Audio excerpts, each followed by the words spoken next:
You know, I think Barbershop Confidential is a sick name. I had a barber who does like he does videos while he's cutting. Oh, really? He's like, yo, let me buy your name off you. I was like, I ain't trying to like rebrand. That's too much work, man. Yeah, Barbershop Confidential. It's such a sick name. Like, Yeah,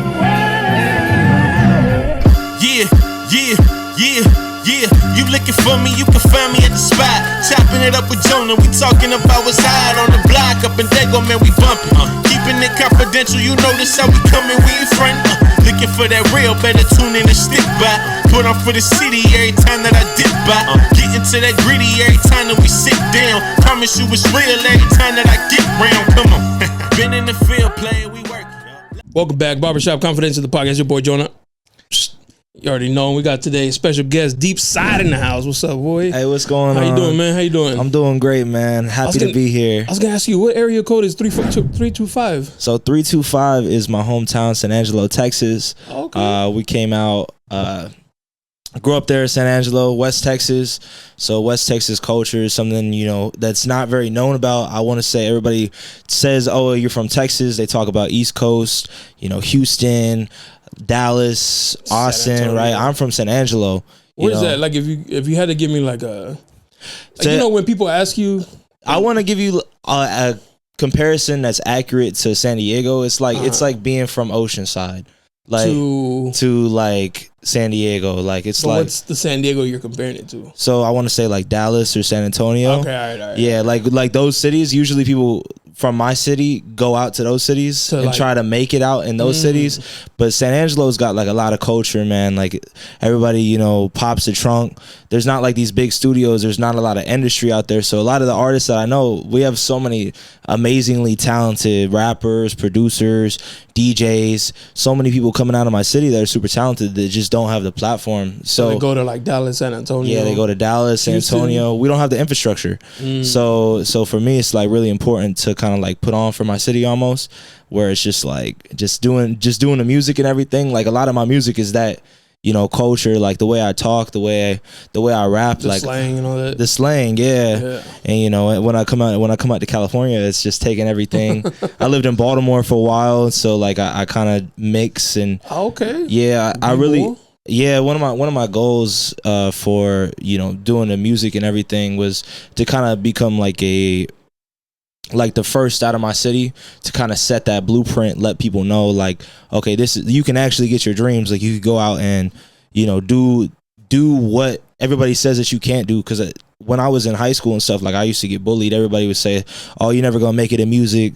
And you know, if I listen to those people, I wouldn't be on this podcast. Gave up already. Yeah, so just taking everything and, you know, translating it, learning and just representing. You know, I always thought culture has been, you know, important to me. In my city, the culture is you either go country or you go broke or you go to one of these big cities and try to compete with all these other artists and just rip shit. Like so.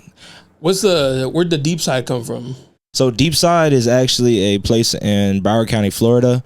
The name came from I've had 3 rap names in my career. So first I started off as D Sidewalk, and it was like D Sidewalk. Yeah, it was a joke. Was that like middle school or high school? Oh, yeah, I started rapping on Sidewalk. I started rapping when I was 13. So I had a joke with like my friend. He's not my friend anymore. But at the time, his name was like D Street, and he was like a fake like wannabe gangbanger, and like he would like pretend to rap and stuff. So I just came up with D Sidewalk to kind of like make fun of him, and then you know, I started rapping, and I was like, oh, D Sidewalk, like that's a dope name because I'm in 8th grade. Yeah. And then I was like, I grew up like 2 more years, and I was like, that's corny as fuck. Corny. I gonna hold you, bro. That's corny as fuck. So I was like, let me just change it to D. I changed it to D-Side, but I spelled it DSXD3. And so the X was for XXXTentacion, who was like one of my favorite artists. Rest in peace. Yeah, rest in peace. I've met his mom. He was like a big influence, and he still is. Like a lot of the stuff that he did, I feel like I'm kind of bringing back with, you know, genre blending and going and interacting with all these different artists, not just limiting myself to one box. That was a big thing that he did, and that's a big thing that I do. So I always was trying to like pay respect with the name, and then I had the 3 because I was like, bad things come in 3s. But when your name is DSXT3, nobody remembers what the fuck that is. Yeah, it's like a lot. It's a lot going on. Yeah, it's just too many letters and names and stuff. So I sat down with my buddy Evan Allo. He's based out of Washington, and he's a great guy. He makes amazing music. And we're talking, and he's super great at branding, and he's like, bro, like, I think your problem is your music is good, but just nobody remembers your name. So it's like when I try to look you up, I'm like, what the fuck was his name? So we're sitting down and all these like the symbols. You gotta look up symbols to find you. Yeah, it's like random. You gotta switch to 2 different keyboards because you gotta go from letters to numbers. Throw an emoji in there. So I changed it to Deepside because X had this thing and it was like, he said Deepside, bitch, and I was like, oh, that's gonna be my tag. And I've used it on a couple songs. I'll probably use it when I start producing a little bit more. I gotta figure out how to get my making beats bag. But just taking that name, and Deepside is an actual place too, and so it was my way of kind of like paying respect to the people that came before me who like inspired me. That's what's up. He had beef out here, right? Did he? Yeah, he got knocked out here. I did not know that. You didn't know that? He had beef with the rapper. I ain't gonna say the rapper's name, but he had like internet beef or like Twitter beef, whatever. Yeah.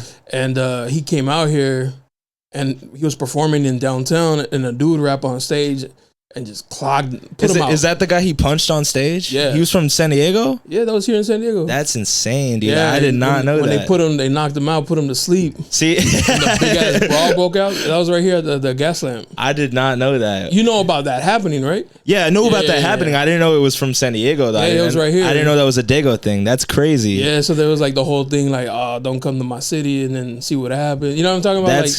And it was, as a San Diegan, like, I don't really care about rap beef and shit like that, but I was like, yeah, hold it down for no, that's hard. That's hard, bro. And like, I love San Diego. San Diego is one of my favorite cities, in America, if not my favorite city. I mean, I live here. That's what's How long you been here? So I've been here about a year. Oh, so you kind of fresh. Yeah, I'm a little fresh. Yeah. The swag is not all San Dieganized yet. But I lived here for about a year, and I lived in Baltimore, Maryland for about a year. And then I lived in San Angelo, Texas. I traveled all around Texas, as a teenager and stuff. And then, I joined the military and I moved out to Baltimore. I lived in Chicago for a little bit and then came out here. And I absolutely love it out here. I mean, everybody. How's BMO? Good? Like it? Baltimore is like one of my favorite places. I put Baltimore and San Diego are kind of like the same level because both cities have shown me love in different ways. One of the things I appreciated about Baltimore is like that was the first city to show me love, and I really made some like lifelong friends out there. Shout out to Rome, Surreal Beats, Vaughn, Visuals by Phi, Wesley. There's so many people I met out there, Vice Trini, and it's such a raw city.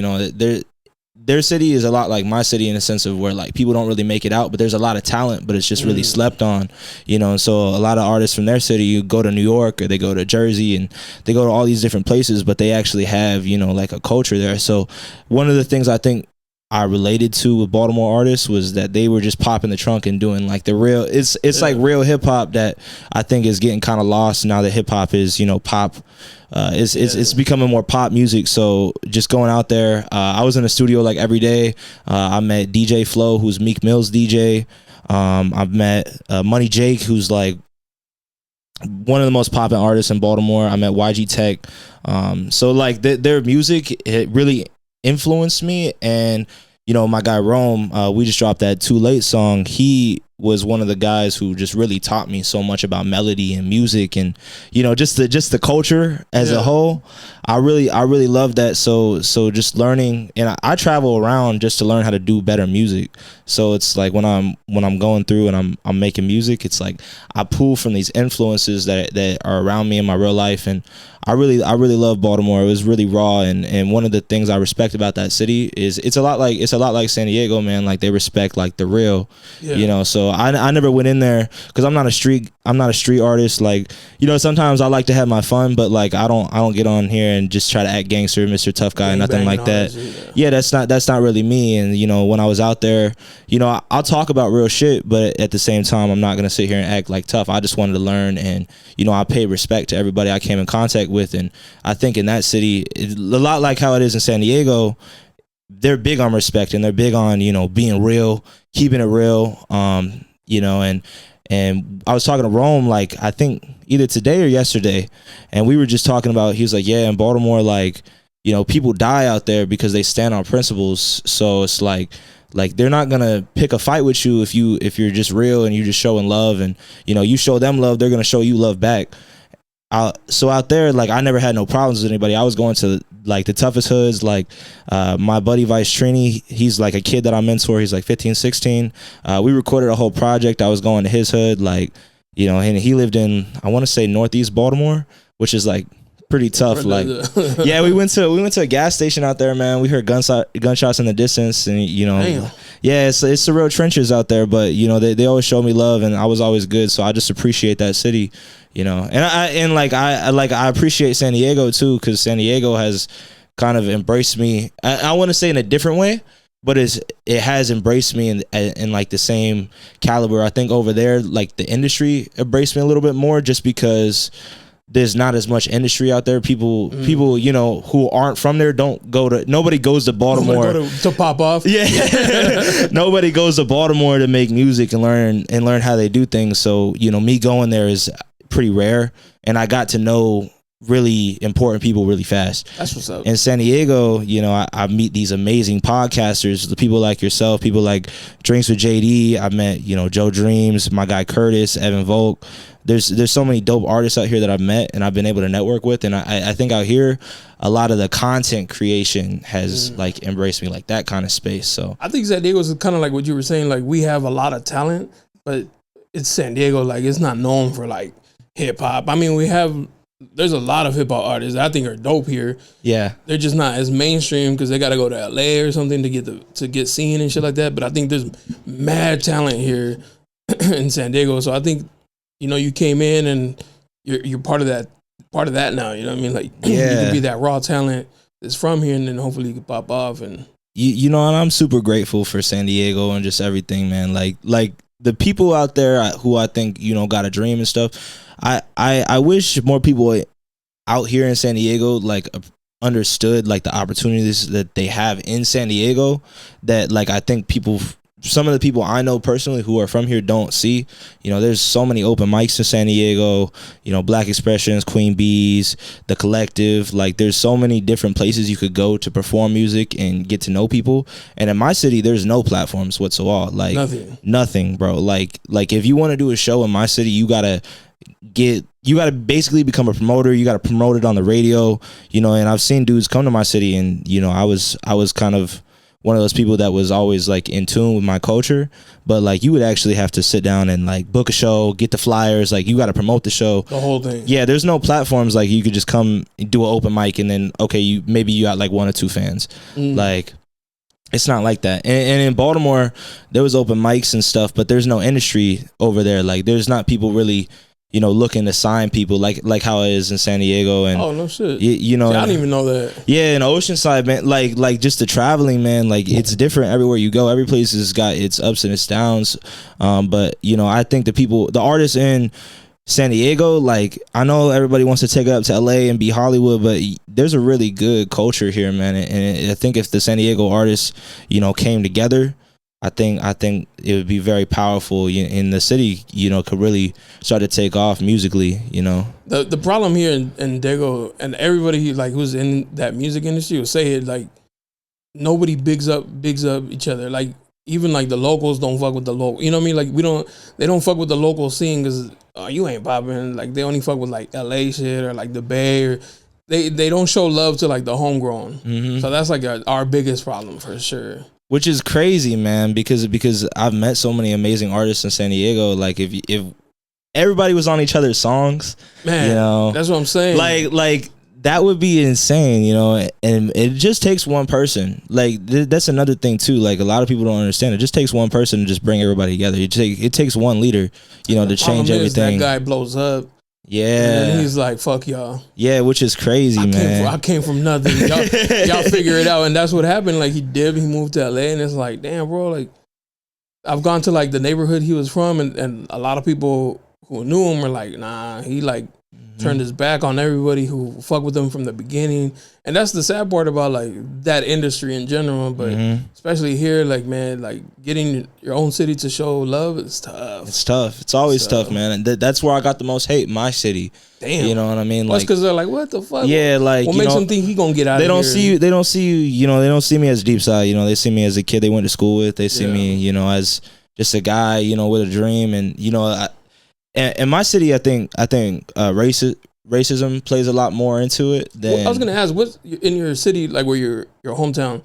What's the demographic there? Like all Mexican and white. So I mean, there was like maybe like 4 or 5 black people at my high school. Oh shit! Also, it's mainly Hispanic and Mexican. Yeah. So like I've had some like. I really love Mexican people. Like I've been to quinces. I know how to cumbia. Like I know a little bit of Spanish, like un poquito, but nothing crazy. You know, I've only dated Latinas. Okay. Just smart man. I love them, but they're toxic, man.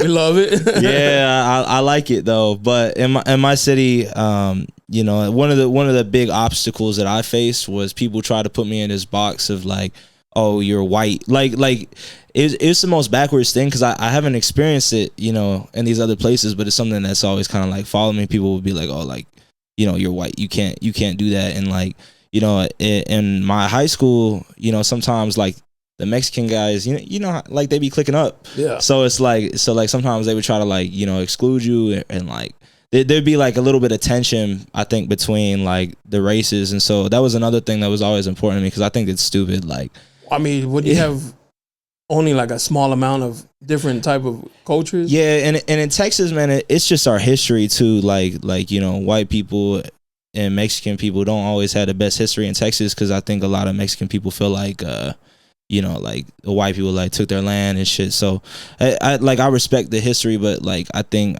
just living, you know, today, I'm about unity and bringing people together and, you know, just making music and showing love. So that was something that I always wished that was more prevalent in my city. Cause it, like you said, you know, in San Diego, you know, you'll have that one guy, he'll blow up and then they'll forget about everybody else. That happens in my city too. Like people will start to take off and then they leave, or they go to Dallas or Houston and then, you know, they just.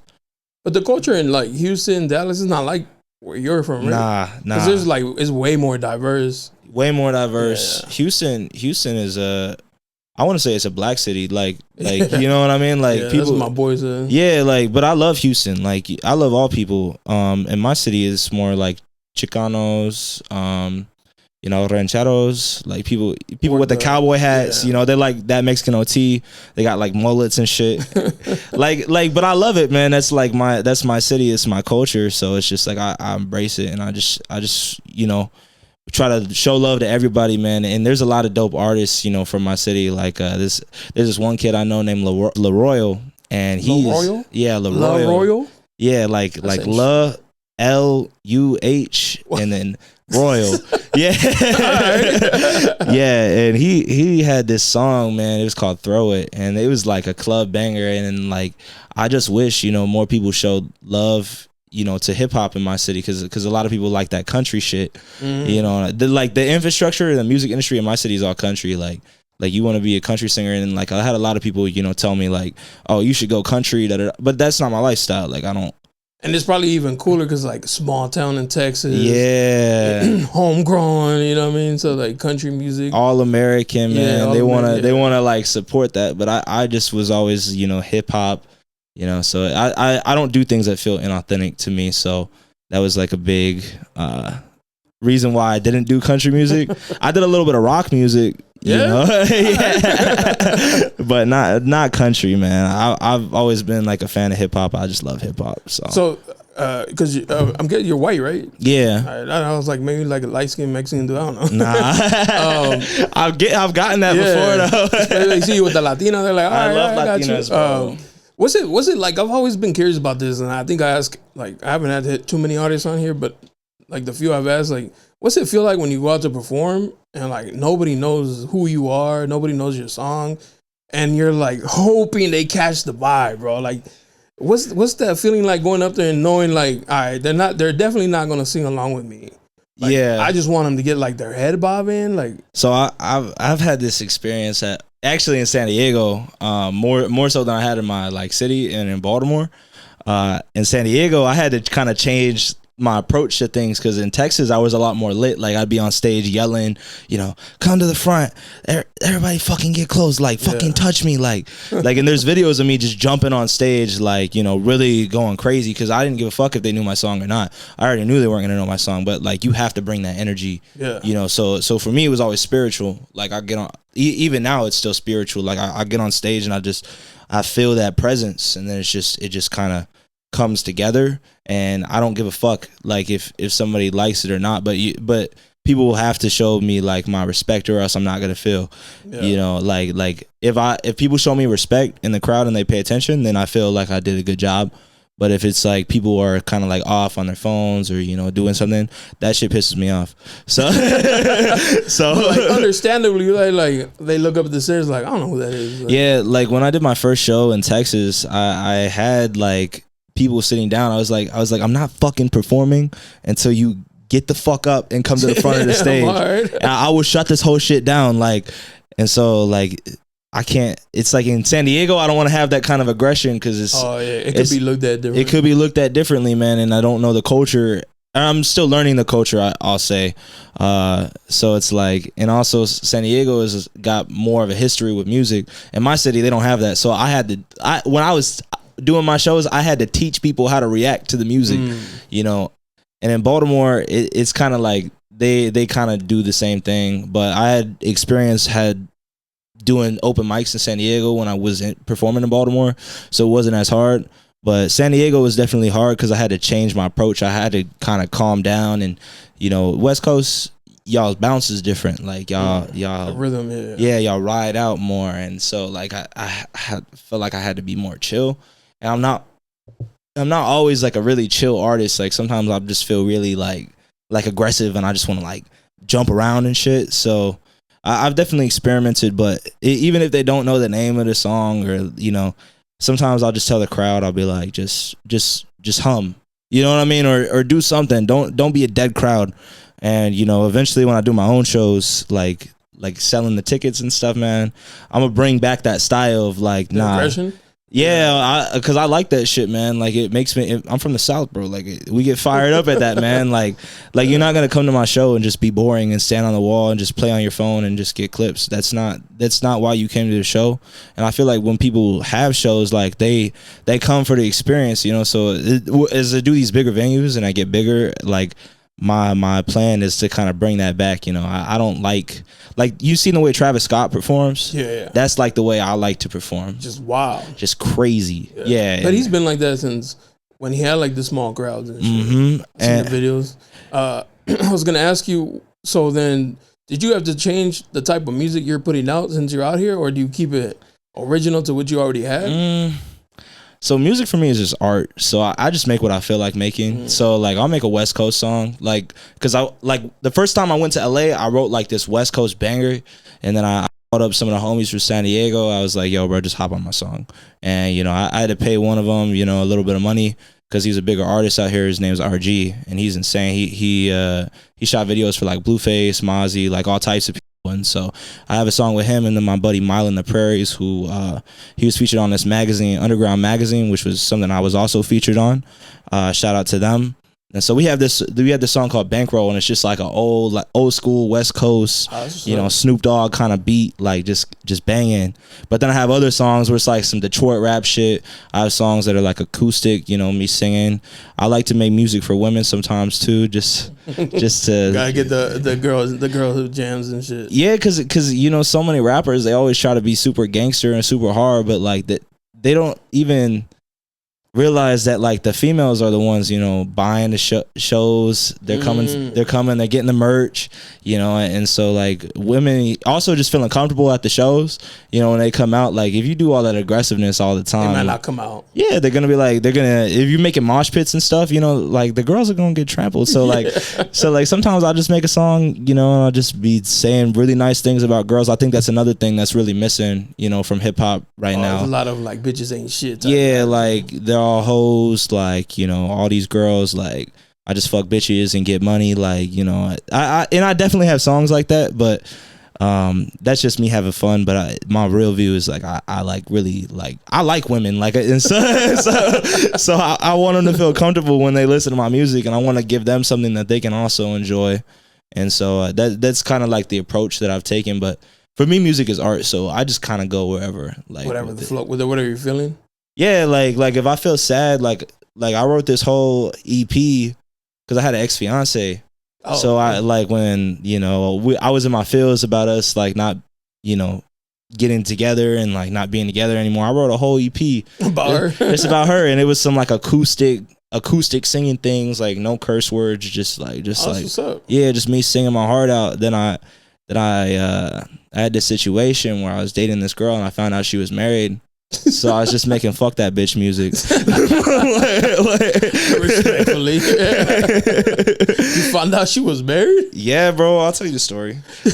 Let me take a drink of water right quick. That's crazy. She's like, oh, I didn't tell you? My fault? Yeah, so I met this girl at Panda Express, right?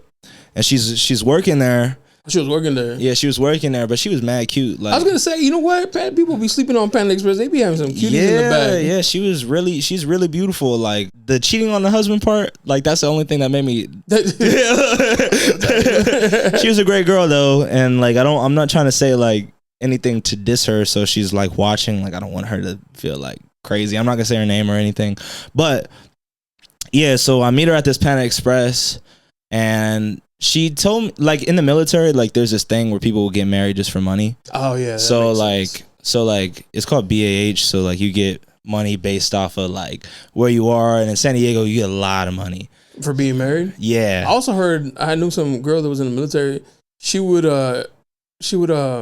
rent an apartment with, like, a girl. Mm-hmm. And they would both get, like, their each, but then they're not using all of it because they're splitting it. Like, doing the roommate thing.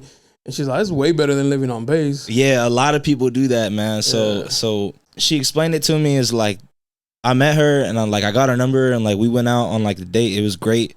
And then she told me like on a date, like she was with this guy and they got married, but like they're not like fucking with each other. Like they're separated. They're just still married for like the money. Because it was good money, and like, you know, at his position, at his level, he's not making enough money to like.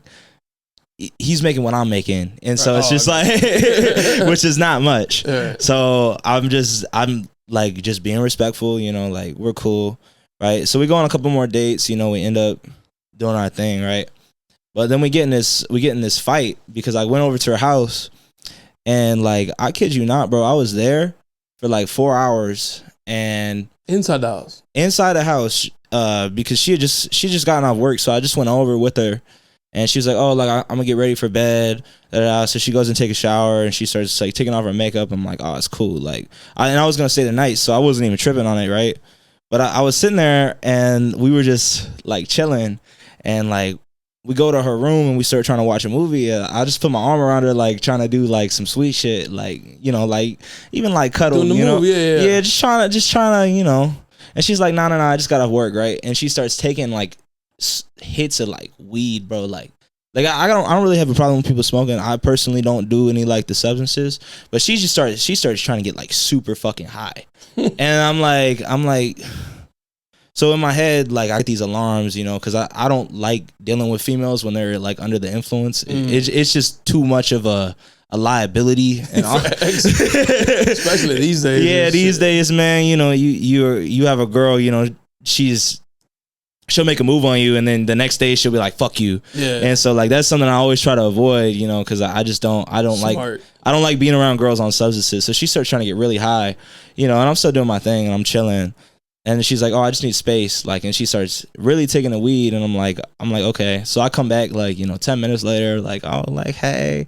She's like, nah, I need space still. And she starts taking more of the weed, and I'm like, all right, like I got this weird vibe, so I just get up and I'm like, I throw my day clothes on, and I'm like, I think I'm gonna leave. So I go and tell her, I was like, hey, I think I'm just gonna leave. Like, you're kind of just doing your thing, and like I just don't really. I feel like I was like interrupted. Yeah, I did not feel welcome, and so I just was like, oh, like let me just leave.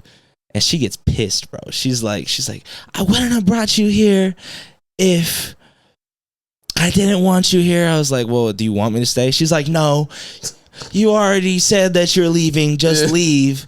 And then she tried to give me an orange soda. That's what's up. Yeah, like that was sweet. Like so on the way, she's like, yeah, she's like, so do you want this orange soda? I was like, sure, I'll take an orange soda. I was like, does that mean you want me to stay? She's like, no, I still want you to leave, but here's an orange soda. I was like, fuck this bitch. She Latina? Yeah, Latina and white. Oh, all right, I don't know.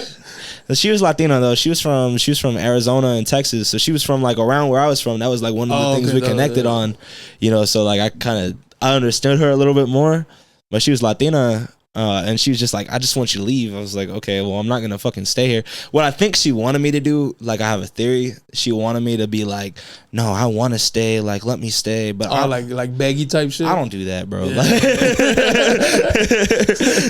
Yeah. Especially it's not my house. Yeah, you know what I mean. So like on the off chance she's being serious, I'm not good always with the social cues. Like, so like on the off chance she's just like, nah, like just leave.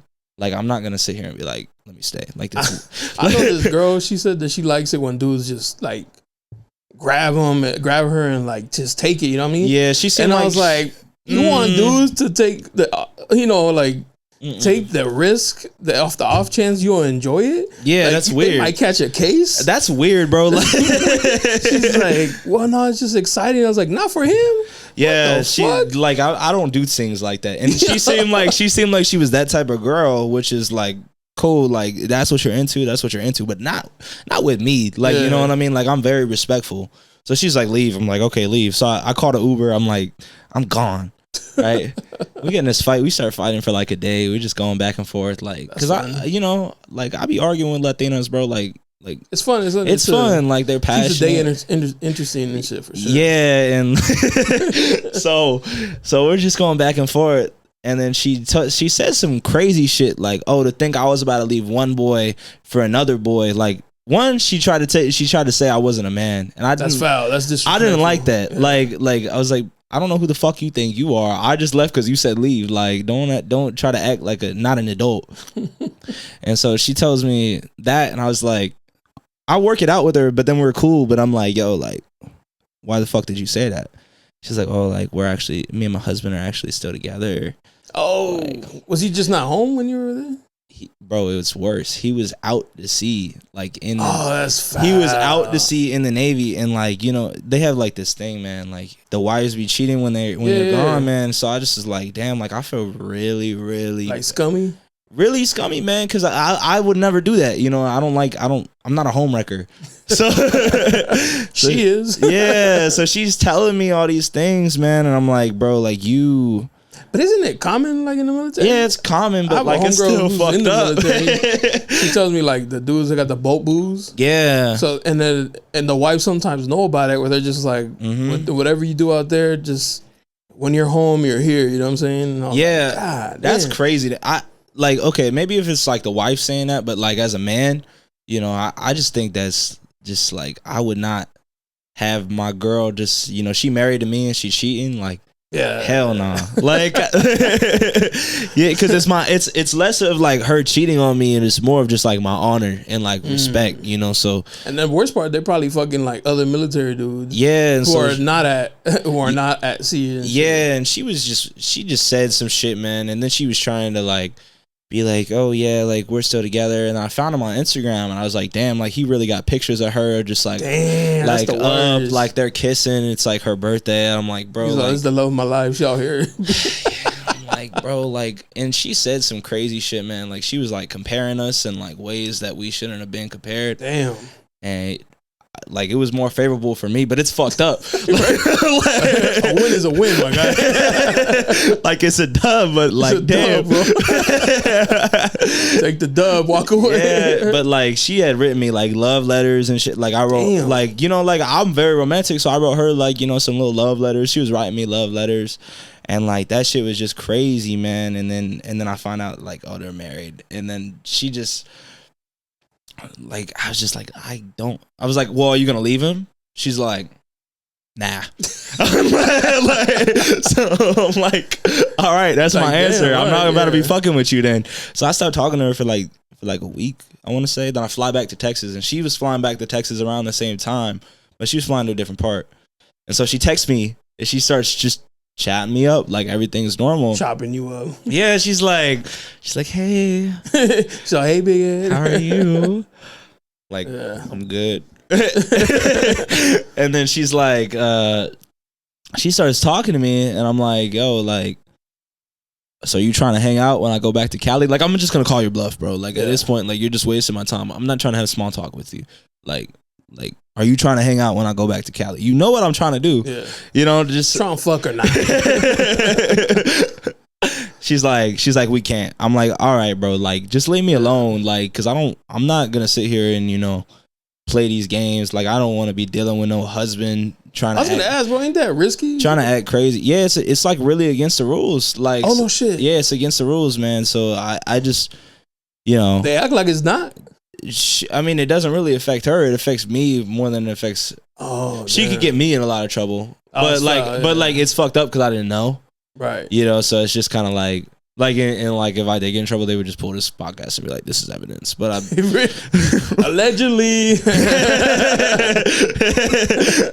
But it's a part of my life, man. It's something that happened, and you know, I definitely feel bad for the guy. Like I told some of my friends, I was like, "Yo, bro, like I'm not gonna reach out to him, but like if you reached out to him and told him, told him like I would really appreciate it." But like she damn near like she made me promise not to say anything to him and be like, she was like, "I'll tell him," because I was like, "Nah, you need to fucking tell him." She's like, she ain't gonna tell him. She ain't gonna tell him. She ain't fucking up the bag. She ain't gonna tell him, bro. So I'm just like, this guy is just going around just like working his ass off, bro, because he be working hard. I know his job that he does, man. He be working hard, like, and he works longer hours than me and everything. So I'm like, he's probably exhausted trying to support his wife, man.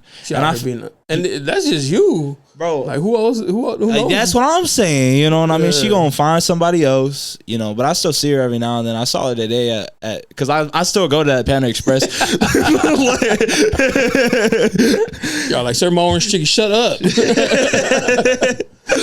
She be so dramatic too, man. She be on the line and she'll see me and she'll go to the back.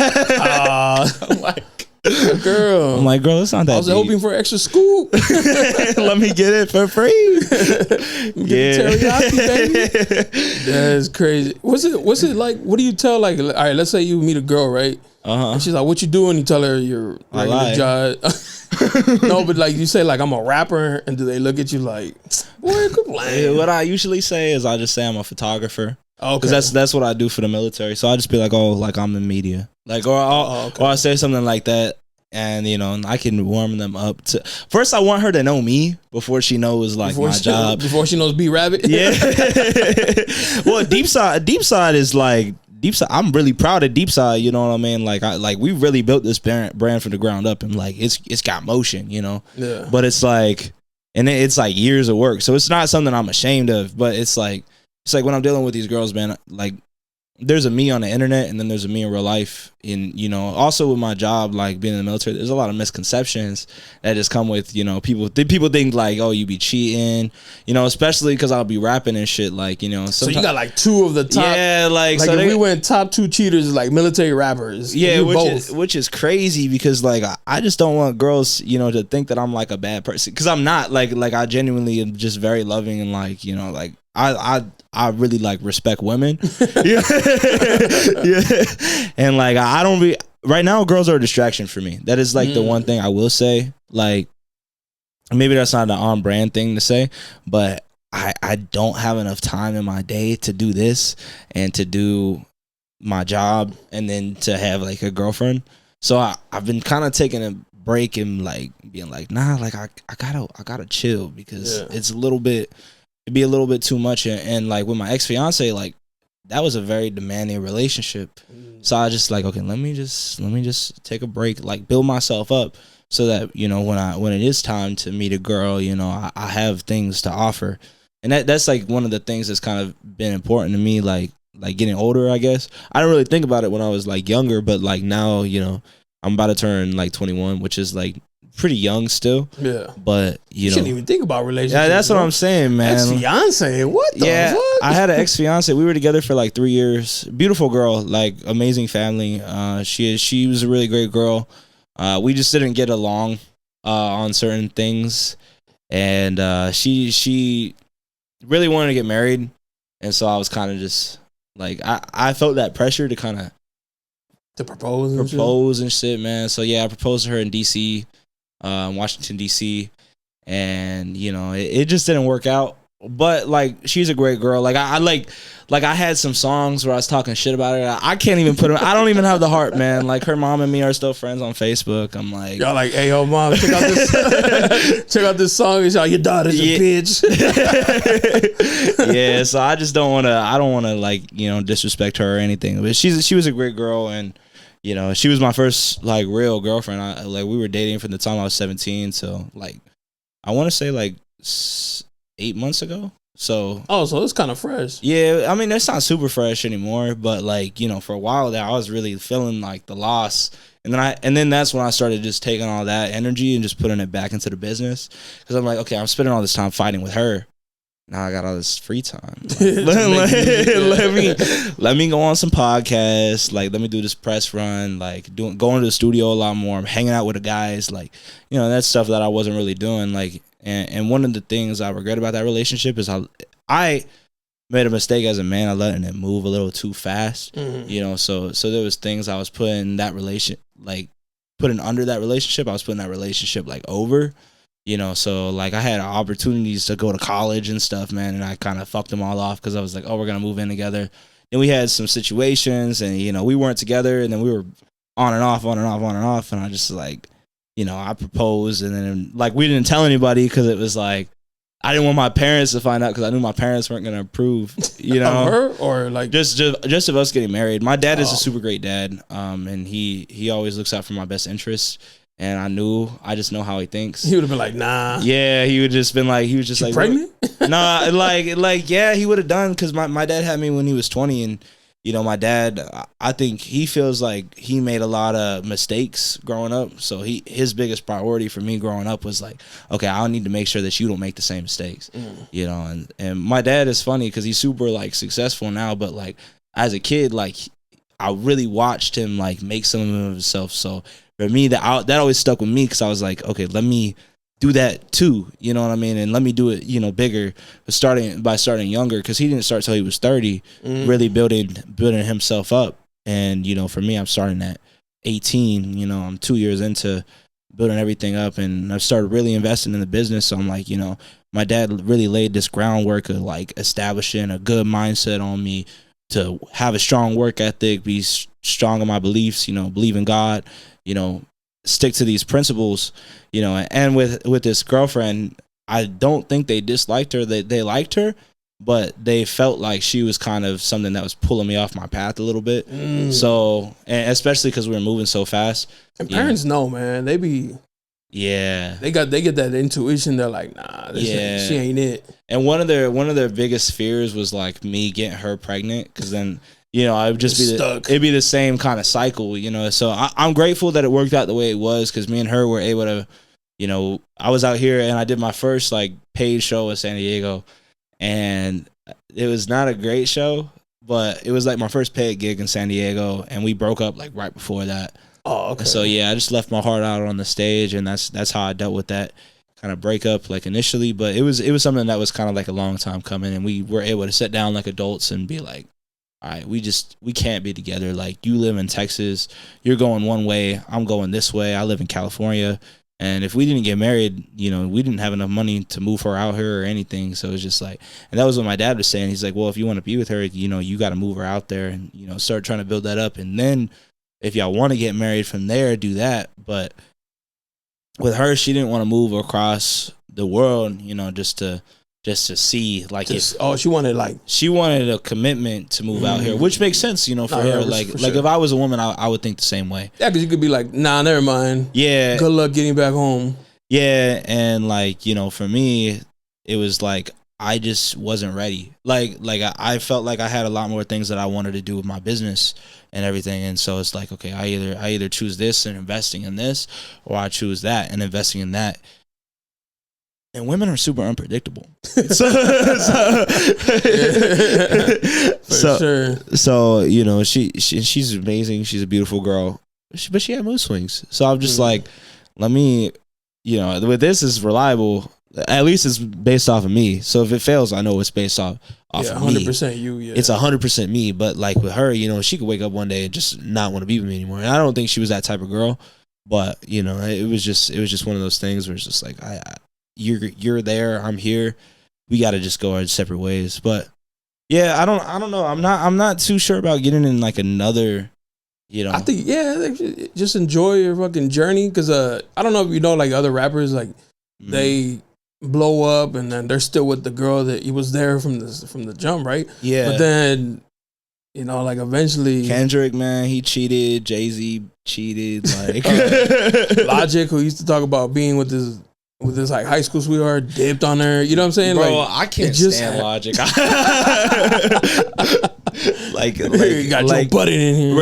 Respect to the OG, man. Like, you know, he put on for Maryland, like, you know, and he did kind of like have a thing going, but like just the way he's become, he moves weird now. He's become such an utter failure, bro. I look at this man, I'm like, you're a disgrace, bro. Like, and I like, it's so like crazy, man, because he was always kind of corny, but he had his own lane, you know. He was corny, but at least he had like a skill, like a talent. He had a skill. No, he's just corny. He's just corny, bro. I saw him twerking on stage. Nah, you lying, bro. Bro, he was twerking on stage and he grabbed his nuts and he reached from the back and did like the little V, like how Ice Spice does.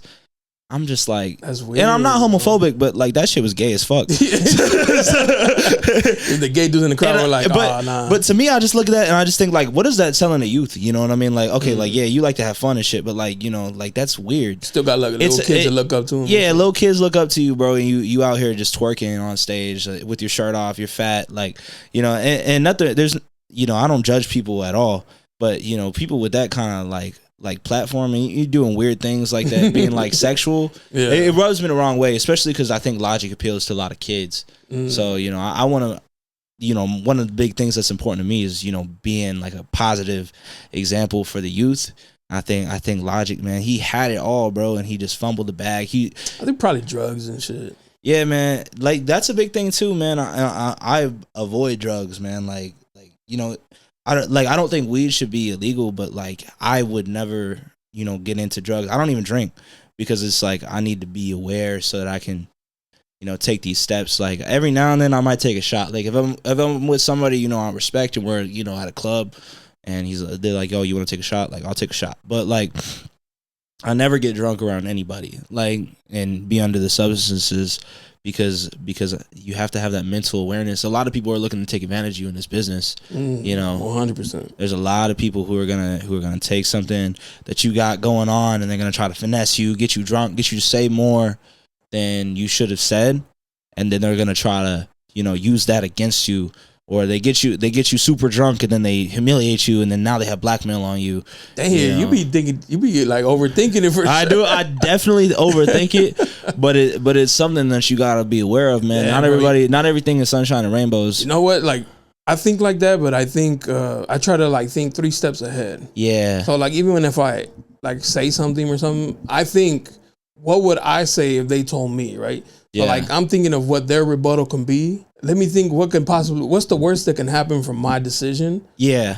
Is it going to be worth me doing that, making that decision? I was like, all right, never mind or fuck it. Yeah. You know what I mean? So like I try to think like, I don't think just what I want to do, but what's going to happen if I do it. Yeah. Like I want to know what's the worst outcome. Yeah. And then if I'm like, oh, it's not that bad, fuck it, I'll just do it. But if it's bad, I'm like, if it can affect other people besides me, then I'll just be like, never mind. Yeah. Well, like one of the things I learned in Baltimore, you know, I was sitting down with some OGs over there and they were just telling me, you know, Baltimore is like the type of place where you could be in the club having the best night of your life. You get super fucked up, have a great night. You got the bitches, like you got the buying bottles for everyone, everything like that. You're having a great time, right? You walk out, you know, you got 6 dudes in ski masks. They're gonna rob you, take all your shit, take your chains. You know, they could kill you, do all types of crazy shit, man. That happens every day in Baltimore.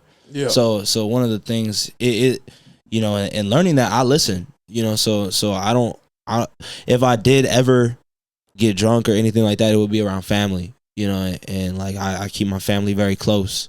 So I don't even let my siblings listen to my music. Like, you know, I like me cursing and shit, unless my dad shows them or something. But like, you know, for me, I don't let them listen. I don't want to hear that. I don't want them to hear me saying like fuck and shit, you know, like it's weird. So it's just like, you know, I push my little brother. My little brother Evan, he plays football. He's like 8. You know, I just show him, you know, like just work hard. My other little brother, he's 14, starting to hit puberty. I call him once or twice every week, and I'm like, yo, bro, you do your push-ups? Like, you know, and he's at that pivotal point where it's like, okay, you got to start putting a little bit more pressure on him so that he can, you know, start to like develop. And then my sister, man, she's about to turn 16, and that's a tough age. My sister is beautiful too, and she's very like full of life and energy. So like, you know, she's very like vibrant, and so she's got 2 dads. She's got her biological dad, and she's got me.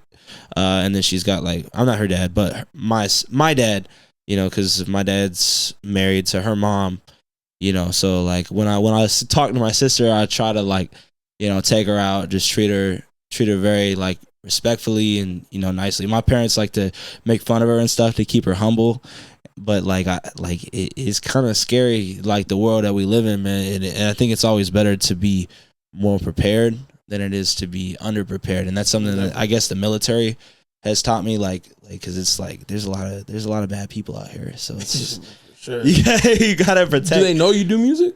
Yeah. Oh, they just don't. It's my passion, man. I used to have a studio in my room. I started off when I was like 13. I was recording on my iPhone and iMovie, because there you go. The technology, bro. Like, I'm so envious of kids today, man. They got BandLab. They can go in there and they put auto-tune on their shit, right? I would record my shit on iMovie, so it's like I don't know if you've ever used iMovie, but they had like, you know, a voiceover thing, and you would sit there and you would press record, and then like I would rap the song, and then to make it sound kind of better, I would like do the double vocals, so that I started to like stuff. But like, if my really old music is not good, like production wise, anything, and people used to flame me for my production for years, and I would watch all my friends, you know, and they might have been less talented than me, but they would get told like they're, you know, better than me because they have better production. Oh. So like now I just pay to go to the studio, but like it was always just like, it'd be like embarrassing, you know. And so like, and I'm super competitive, like I always just wanted to be the best artist. Like, you know, I believe that I'm gonna be like the biggest artist in the world one day. So I just sit here and I'm like, man, like let me really lock in on this craft. So when I couldn't afford the production and doing all that stuff, what I would do is I just really improve my rapping. I would improve my singing day by day. And I think I had like that Mamba mentality when it came to making music. You know, Kobe Bryant, he would be in the studio, or he would train 2 times a day, so he was out working everybody. And so my mentality was like, okay, if I can't get the best production, I'm just gonna rap better than everybody. There you go. You know, so I would be in the studio, and it's something I still do today. Like I have to be working on music at least, you know, an hour or 2 every day, unless my day is completely restricting, or I have to force myself to rest. Like I have to do something that chase my dreams every day, and that's what I've been doing since I was, you know, a kid. Yeah. So it's just like, it's like doing all that, man, and just like watching people progress and fall off because they don't love it. And so like I see people who are way more talented than me. I've seen so many people really, really go up, and they could have been way bigger than me. They're way more talented. They get lazy, and so I don't know if it's lazy. Maybe they just the patience. Yeah, you have to have patience, man. Like, and I think today's world, where like shit pops out super quick. Like you can probably like get famous off one viral video. You know what I mean? But if they don't get there, and they're like, oh, I'm never gonna do it, and they just give up. And you gotta have patience, because you still have to put in the work and put in the. You may not get the viral video, so you have to just do it off your talent, keep doing it. You gotta keep going until it pops and shit. Yeah, and there's something that can always be improved too, and that's what a lot of people don't understand. Just because you might have like the best, you know, rap, or you have the best beats or something, right? But like, there's something always that you can improve upon, like whether it's, you know, with marketing or branding or something like that. I know a lot of amazing rappers, a lot of amazing artists that don't know how to market or sell themselves, and then they sit there and they're like, why the fuck am I not famous? You know, I'm the best rapper I know. So it's like you have to like learn it, and it takes a lot of discipline to do that, which is why I didn't get into the drinking and the alcohol and doing drugs. Like there's a lot of artists I think in my city right now who are bigger than me, more known than me, you know, who had the opportunity to blow up and really put on for our city, but they got caught up getting charges. You know, they were drinking, they just go to parties. Like, people know them for parties and stuff, but they opened for the Baby before the Baby was famous, you know. And so I see these artists, man, and I talk to them, and like, I'm bigger than half of that group now. And it's like my working with you would be, you know, either it would be like a coming together and it would be like beneficial for both of us, but I feel like it would be more beneficial for you than it would be for me, because I'm going to actually work. And like, you know, the work ethic is something that can't be taught. You have to, you either have it or you don't, you know. So it's like it can always be improved, but you have to want to improve it, you know. So a lot of these guys, man, I just see them, and it's so sad to see, man, because there's a lot of things that could happen where it's just like, if you tried a little bit harder, you tried a little bit longer, you never know what's going to happen the next day. You know, you could wake up and, you know, I could have Def Jam, you know, hitting me up tomorrow being like, hey, we want to give you $6 million. You know, you know what I mean? And I, like, as crazy as that sounds, you have to be prepared for everything. Yeah. So that was always a big thing. And, you know, I started off very humbly. My parents moved to a nicer house when I was like 17. I grew up in like a little trailer house, and it was a small town, like really small town called Christoval, Texas. It's a little trailer house on this is on a street called 6th Street. You know, people in my city could drive by and see it. I don't live there, so I don't give a fuck. I grew up there. It was really humble. Watched my dad, you know, really work hard. And, you know, my dad had things holding him back that didn't open up jobs for him. So he worked as a landscaper for 10 years. He rose to the top of that company, and whenever he felt like he reached the top, he was just praying to God, and he was just like, you know, I need something else. And, you know, God opened up that opportunity for him to get into the car industry. So he started selling cars again, and he's had to start over, because whenever he was my age, he was a really successful car salesman. And then he had some stuff happen, and he had to get out of the industry. And, you know, he came back whenever he was like 30, I want to say like 30, 31, 32, something like that. I don't remember. I was young, but I just watched as he worked his way up. And then now he's got like a super nice house. Like, and like the crazy thing is like my dad, he has like an in-ground pool. You know what I mean? And like I don't ever speak on it, because like my dad always taught me, you know, like if you have blessings and stuff, you don't know how blessed you are. So whenever you have these blessings, you can't just flaunt them, you know. And my dad really did a good job of teaching me hard work. You know, he's like, this is my stuff, this is not your stuff. Yeah. You know what I mean? He's like, this is your home, but like, this is my house. Yeah. You know, don't open my fridge. Yeah. Man, he was making me take out the trash every day. I was doing dishes, everything like that. You know, and then you know, so I was recording in my room every day for hours. And in the summer after I graduated high school, I was working at Texas Roadhouse. You ever heard of Texas Roadhouse? Yeah, we got one pretty close now. Oh, really? Yeah, I didn't know that. It's like 5 minutes away. Dude, I'm gonna have to go check that out. I love Texas Roadhouse, bro. I've never been either. It's nostalgic for me, bro. I'll go with you, man. Like, yeah, I worked there for about a year and a half. I started off as a busser. I moved my way up to the goes, and then I became a server. I was making dude, I was making, off tips. Yeah, dude, I was making like $5,000 a month at 18. Damn, that's like, good money. Yeah, especially if your cost of living is like. Yeah, I was living with my parents. It was nothing. Zero. I was making hella money, man, and my dad was like putting the 20s on your arm. Yeah, bro. There's pictures of me on Instagram of me in high school. Yeah. That was my tips, man. That's like, I was making like $100 every day, you know, and I wish I took more advantage of it, because if I worked more, I would have made a lot more money. I didn't have the work ethic. Yet. And so my dad, I think he just recognized that like I wasn't living up to my full potential. So he started putting pressure on me. He's like, so what are you going to do with your life? And it, like every time I'd see him, he'd just be asking me these really like like, you know, I'm 18. I don't know what I'm gonna do with my life. So he's just asking me these like crazy questions, like, what are you gonna do with your life? Like, what are you gonna do if your ex, you know, gets pregnant? Like, are you gonna be able to support them? You know, what's your plan? And my plan was just to move to San Antonio, like how I said, and become a famous rapper.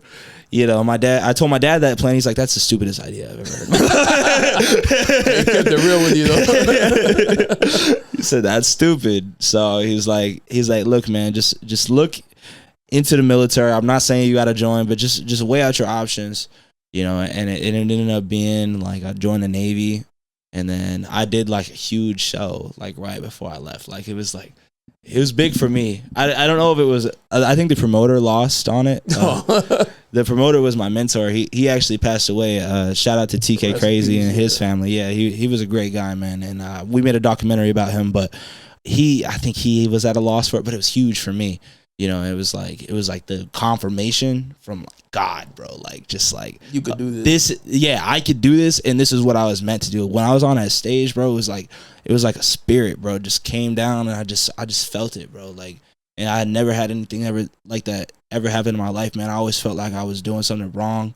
You know, people didn't, you know, respect me. Like, it felt like people didn't respect me, like, you know, and I was always having trouble fitting in and stuff. And when I was on that stage, man, it was just like everything made sense, you know. So I get that feeling, right? And then I go to boot camp, and I'm like, a week later, dude, and damn. You know, they're sitting there telling you you're a piece of shit. Like, yeah, they're trying to break you. They're trying to break you, man. They shave your head, so I wasn't handsome anymore. I remember looking in the mirror and just like, this I don't even look like myself. You know what I mean? And did you ever feel like quitting? Can you quit? At boot camp, can you quit? I mean, you could quit, but like, it's I'm saying, like, can you leave, like, the military? Like, once you're at boot camp, are you allowed to like quit and be like, I'm out, I'm done? Or once you're there, you're there? So you can like do a couple different things. You can refuse to train. You can, you know, say you have mental health problems, but the quickest way out is just to get through it. And that was like one of the things that they tell you, because it's a 10-week thing. But if you get stuck there, you could get stuck there for months. Oh. And it's almost like it's a very dehumanizing place. And it's meant to be. It's meant to be. It's meant to break the weak ones. Yeah. And so, like, in my mind, and excuse my French here, but you're kind of a pussy if you don't make it. Like, there's no respect in quitting. Like there's no honor. And I sat down and I said, hey, I made this commitment. And, you know, I might have regretted my decision in at certain times. Week 2. Yeah, like, you know, I might have sat there and definitely been unhappy, but like, I'm not a quitter. And also it was a pride thing. I couldn't just go home. I don't know if I would be able to like live with myself if I came home and I looked my dad in my face and I said I couldn't make it. I quit. You know, I quit. And like, that was something I was really scared of, like just having to go home. And, you know, I really got myself into some trouble talking shit to the wrong people before I left. You know, I was in some drama. So it was like, you know, I was just like, yeah, I'm joining the Navy. Like, I'm fucking making it out. Like, you know, fuck all y'all. Like, you know what I mean? Like, so for me to fail and come back, like, yeah, you would have just proved them all right. I would have proved them all right. You know, so I was like, oh, okay, I'm gonna make it through. And, you know, when I made it through, it was like, I want to say that was probably like one of the best days of my life. Like, you know, because it was just like, it was so hard. You know, it was the hardest thing I'd done in my life at that point in my life. You know, I've done harder things now, but like at that point, you know, I feel like that was a big thing that made me, you know, into like the man that I am today, you know, dealing with that hard shit, man. Because I didn't know, you know, how like tough I could be until I was really pushed. So it's like when I was getting pushed and you know, getting beaten down, you know, your body start to get stronger. You know, you're eating every day. You're eating right. Like, I stopped eating carbs, so I lost like I want to say 20 pounds. I got super sick though. Like, I like deathly sick. No shit. Like, yeah, I had Did you have like a bug or something? Dude, I don't know. I didn't go to the doctor because I didn't want to get stuck. Like, I didn't want to get set back. Oh, okay. So that was like another thing too. Like, you could go to the doctor, but who's to say the doctor is like, nah, you need like a week of rest and then you can go back to training. Like, everybody gets sick there. I think I had a fever of like 105. Damn. For like 2 weeks. Woo. And I used to go to the bathroom and I would just sleep. And then, you know, people would come fuck with me, but I would just pull the curtain. I just was like, knock out. Yeah. So like, and like I learned to sleep on like like how homeless people sleep. Like, you know, sleeping on benches and shit. That we have these benches in the shower, go sleep on there, and then, you know, we clean the shower and then like lay on the floor and go to sleep, bro. It was tough. It was tough, man. And you know, I used to take the top of my blouse and I would just throw it behind me. I would sleep in there, and then, you know, they would come into the bathroom and we scatter like roaches, and we'd all run to the stalls, or we'd run to the urinal and just pretend like we were taking a piss, because the bathroom was like the only, you know, place where we could kind of like private, and like we could kind of talk freely, very quietly, you know. And so it was kind of like it was a crazy experience, man. But like that made me stronger, you know, and I wouldn't take that away, you know, because it was so hard for me that it was just like, and I had like that was probably like one of the hardest times of my life, you know. And then I made it through, and then I saw my girl, and we went and saw, I want to say we saw Black Adam. The rock movie? Yeah. Yeah, we saw that, and I saw my aunt, my uncle. They came. My uncle's in the Air Force, so he came through. And that was like, it was just sick, man. And we were just working, and, you know, they took me around. I was in Chicago for, you know, a couple of days, walking freely, and then I flew out to Baltimore. And then, you know, from there I was learning how to do my photography and everything. And I went home for Christmas. I got my studio equipment, and I had to reteach myself how to rap. Damn. Yeah, like, because I was writing shit in boot camp, but I only wrote like one song, and it's like I was a completely different person. So it's like the music that I used to make and the music I make now is like, I want to say it's kind of the same because it's the same person, but like the music before and the music after, it was just such a pivotal thing where it's just like I had to reteach myself how to flow, how to sing, you know, everything. But I think I'm a lot better now because I did reteach myself everything. And when I moved to San Diego, I used to make like really underground kind of like chopped and screwed, like just these SoundCloudy kind of songs. And I had a buddy, and he told me, he's like, man, like it's not bad, but it's mid. Like, but he was being real, and like, it was appreciated, but it's like, damn, yeah, like he told me it was mid, and I was like, I'm not a fucking mid artist. And I was like, well, what do you think I could do but differently? He's like, bro, you got to start putting some hooks on there. So I was like, okay. I started, I'm like, fuck. So I had to reteach myself how to rap again. So I go back to this boom bap style, you know, starting over with these fucking Ashanti beats. You know what I mean? Yeah. I had this song, Could I Make You Mine? Could I Make You Mine? And I used to go to San Diego and Could I Make You Mine? Could I Make You Mine? And I made, Could I Make You Mine? Could I Make You Mine? Like, just to get the crowd to kind of feel me a little bit, but like the raps were just so old school. There's no mainstream appeal in it. I got sick of it one day. I was like, fuck it, we're gonna write like a song like Drake. Like, and so I just started putting the hooks together, man, and I started really studying again. And then I went to Baltimore and then Rome, and he took me from like, I want to say here to like here. And, you know, just learning everything. And then I came back to San Diego. I said, fuck recording myself. I'm just gonna go to these studios. I'm gonna learn from the engineer. I'm gonna hire an engineer, and we're gonna get this shit going. Like we're gonna get the swag together. Because that was another thing too. I learned my Uber driver was a rapper. He's like, man, like you make good music, but like you don't look the part. He just told me like you just don't dress like a rapper, bro.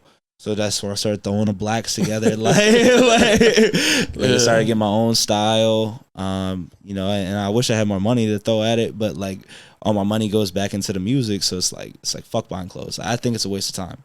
Like I can't justify spending money on myself for anything other than this music. Like I'll buy food and Ubers and like features and mixing and going to the studio, like, or you know, getting on a magazine, or you know, going on a podcast. Like, so it's just like there's so much shit. Like, you know, money, you have to make it be a tool, not just something that you just hold on to. It's not, you can't hold on to it because then it's just gonna slip through your fingers.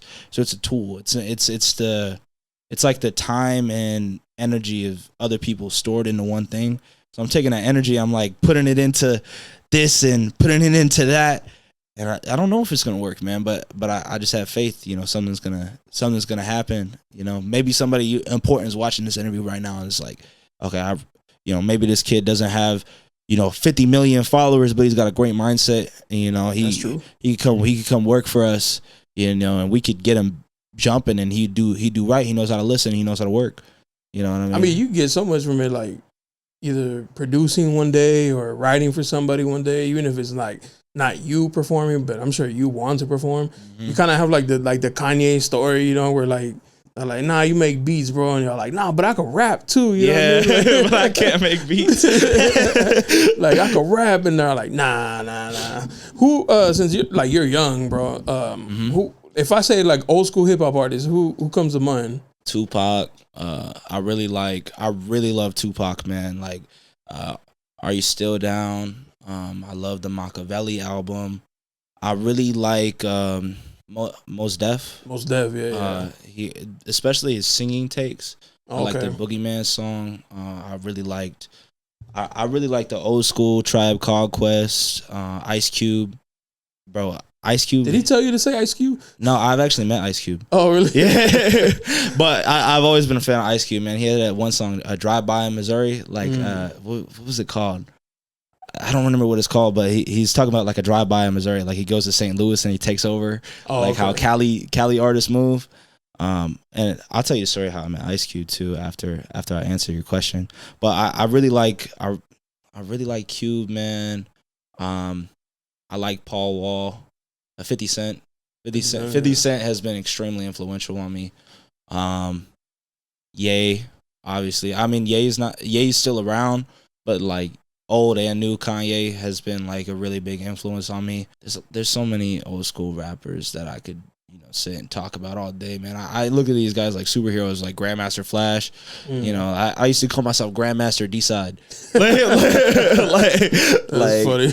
Yeah, like I was like kid, but I just look at these artists. I gotta give Eminem, his respect. I'm not a huge fan of him anymore. But, I probably wouldn't have started rapping if it wasn't for him and X. Just because I looked at his music and, just his catalog, and I was like, this is something, I could probably do. Like I could emulate this, So like of white rappers like Paul Wall, and then you have like Eminem. Would you lean towards more Paul Wall? I like Paul Wall's style better than Eminem. I would probably say if you were going to compare me to any white rappers, I don't consider myself a white rapper. I just consider myself. No, I'm just saying of those two, because like of those two, I would consider myself to be more like Paul Wall, but I don't even think I'm in the same lane as Paul Wall. I think Paul Wall is his own thing, and I think I'm my own I'm just saying, like growing up, you see them, and you're like, damn, they could do it. I could do it too. Yeah, What's crazy, like I've studied old school rappers a lot, but I always thought I was more of like a Tupac. Like I always looked at myself as more of like that generation defining artist with ideals and beliefs, and I always felt like I was gonna have principles, and I wasn't just coming just to make music and that was gonna be the end of me. I always felt like I had a message, and I always felt like I had things that I could offer and teach the youth, and I think I'm more of like that kind of prophetic artist than I am so like early Tupac, yeah, like early Tupac. X. Who else was like that, man? Like there's like those rare artists. That's how I always looked at, and I always studied those artists more than I've studied, the other people. Like I love Biggie for hits. Don't get me wrong. Like I think Biggie's incredible. Just the way that he flowed and everything. He set that foundation for artists. Like Jay-Z to come out. You got Song Cry, and I love Hove. Don't get me wrong, but Biggie set that foundation of like the actual rapping, where it's like that 4-bar structure. He talks about ready to die, like people would emulate that, and like that modern day. I think it's built on Biggie, not Tupac. But I think Tupac as a he probably had a better message. He not only had a message. He was able to cross into so many different things. He was a poet. He was an artist. He was an actor. And I always thought I was more like that. Like I don't think you could just box me in, because I always consider myself to be a real artist. And I think a lot of artists don't do it just for the art. You know, I don't do this for money. I do this for passion and love. Because you love it, yeah. Yeah, and so when I'm sitting here and I'm looking at this music and I'm like, man, like this shit is not going. I don't give a fuck. You know, who, like, if there's 1 million streams or 10 streams, you know, I only care that people are getting the message and getting, you know, something out of it. Even if it's just making music that's a soundtrack to somebody's life. You know, true. You know, I think about these artists I listen to, and I listen to the music, and I'm like, this is something that, you know, I play, and when I think about it, you know, it's something that defines an era of my life. You know, I've been a huge Kanye fan for a really long time, but I listen to different albums, and I think about different times in my life. Like I listen to Yeezus, I think I'm like 20. I think I'm like 16, you know, in a car, just thinking like, this is the craziest fucking album ever, man. Like, you know, and like. I had to come in at it from a perspective of hip hop not really being big in my city. So I've had to study, you know, what is hip hop, because I always loved the spirit of hip hop, where it's just like pop the trunk. You're an entrepreneur. Nobody wants to give you anything. You got to work hard for it. You just take it, and then you get on a mic and you just say like, you know, this is me, you know. And that's something I really loved about like NWA, Ice Cube, and I love that about California. Kendrick Lamar, like. They don't give a fuck, like, if you like them or not, man. That's who they are, and they get on the mic and they speak their truth, and that was something I always loved about hip hop. And I loved, you know, how artists like Nipsey Hussle charge $100 for the TV. It's the audacity. The audacity. Like a no-name rapper charging $100 a mixtape. $100 a mixtape. That's crazy. It's like hip hop is that's legendary, bro. Like, it's the new rock and roll. It's legendary if it works out. It's legendary if it doesn't work out, because you had the balls to do it. Yeah. You know what I mean? For me to get on here and be like, I'm not a white rapper. I'm a rapper. I'm an artist. You know. No, I was trying to. No. I didn't take it as an insult. I promise you. I've been called. No, I'm just trying to see, like, because like you're a white kid growing up, and then like, who can you see who looks like you, and you're like, oh, Eminem, like they look like me. Eminem at first, but I never looked up to white rappers because I never saw myself really as white. Like, oh, okay. Like, but it's a little bit more complicated than that, because I never felt accepted by the white people around me. So it was like a lot of the white kids I grew up with had really nice families, really nice houses. You know, they always had a lot of things. They were very Christian, very much like in their own community, and every time I tried to be a part of that community, they didn't really accept me.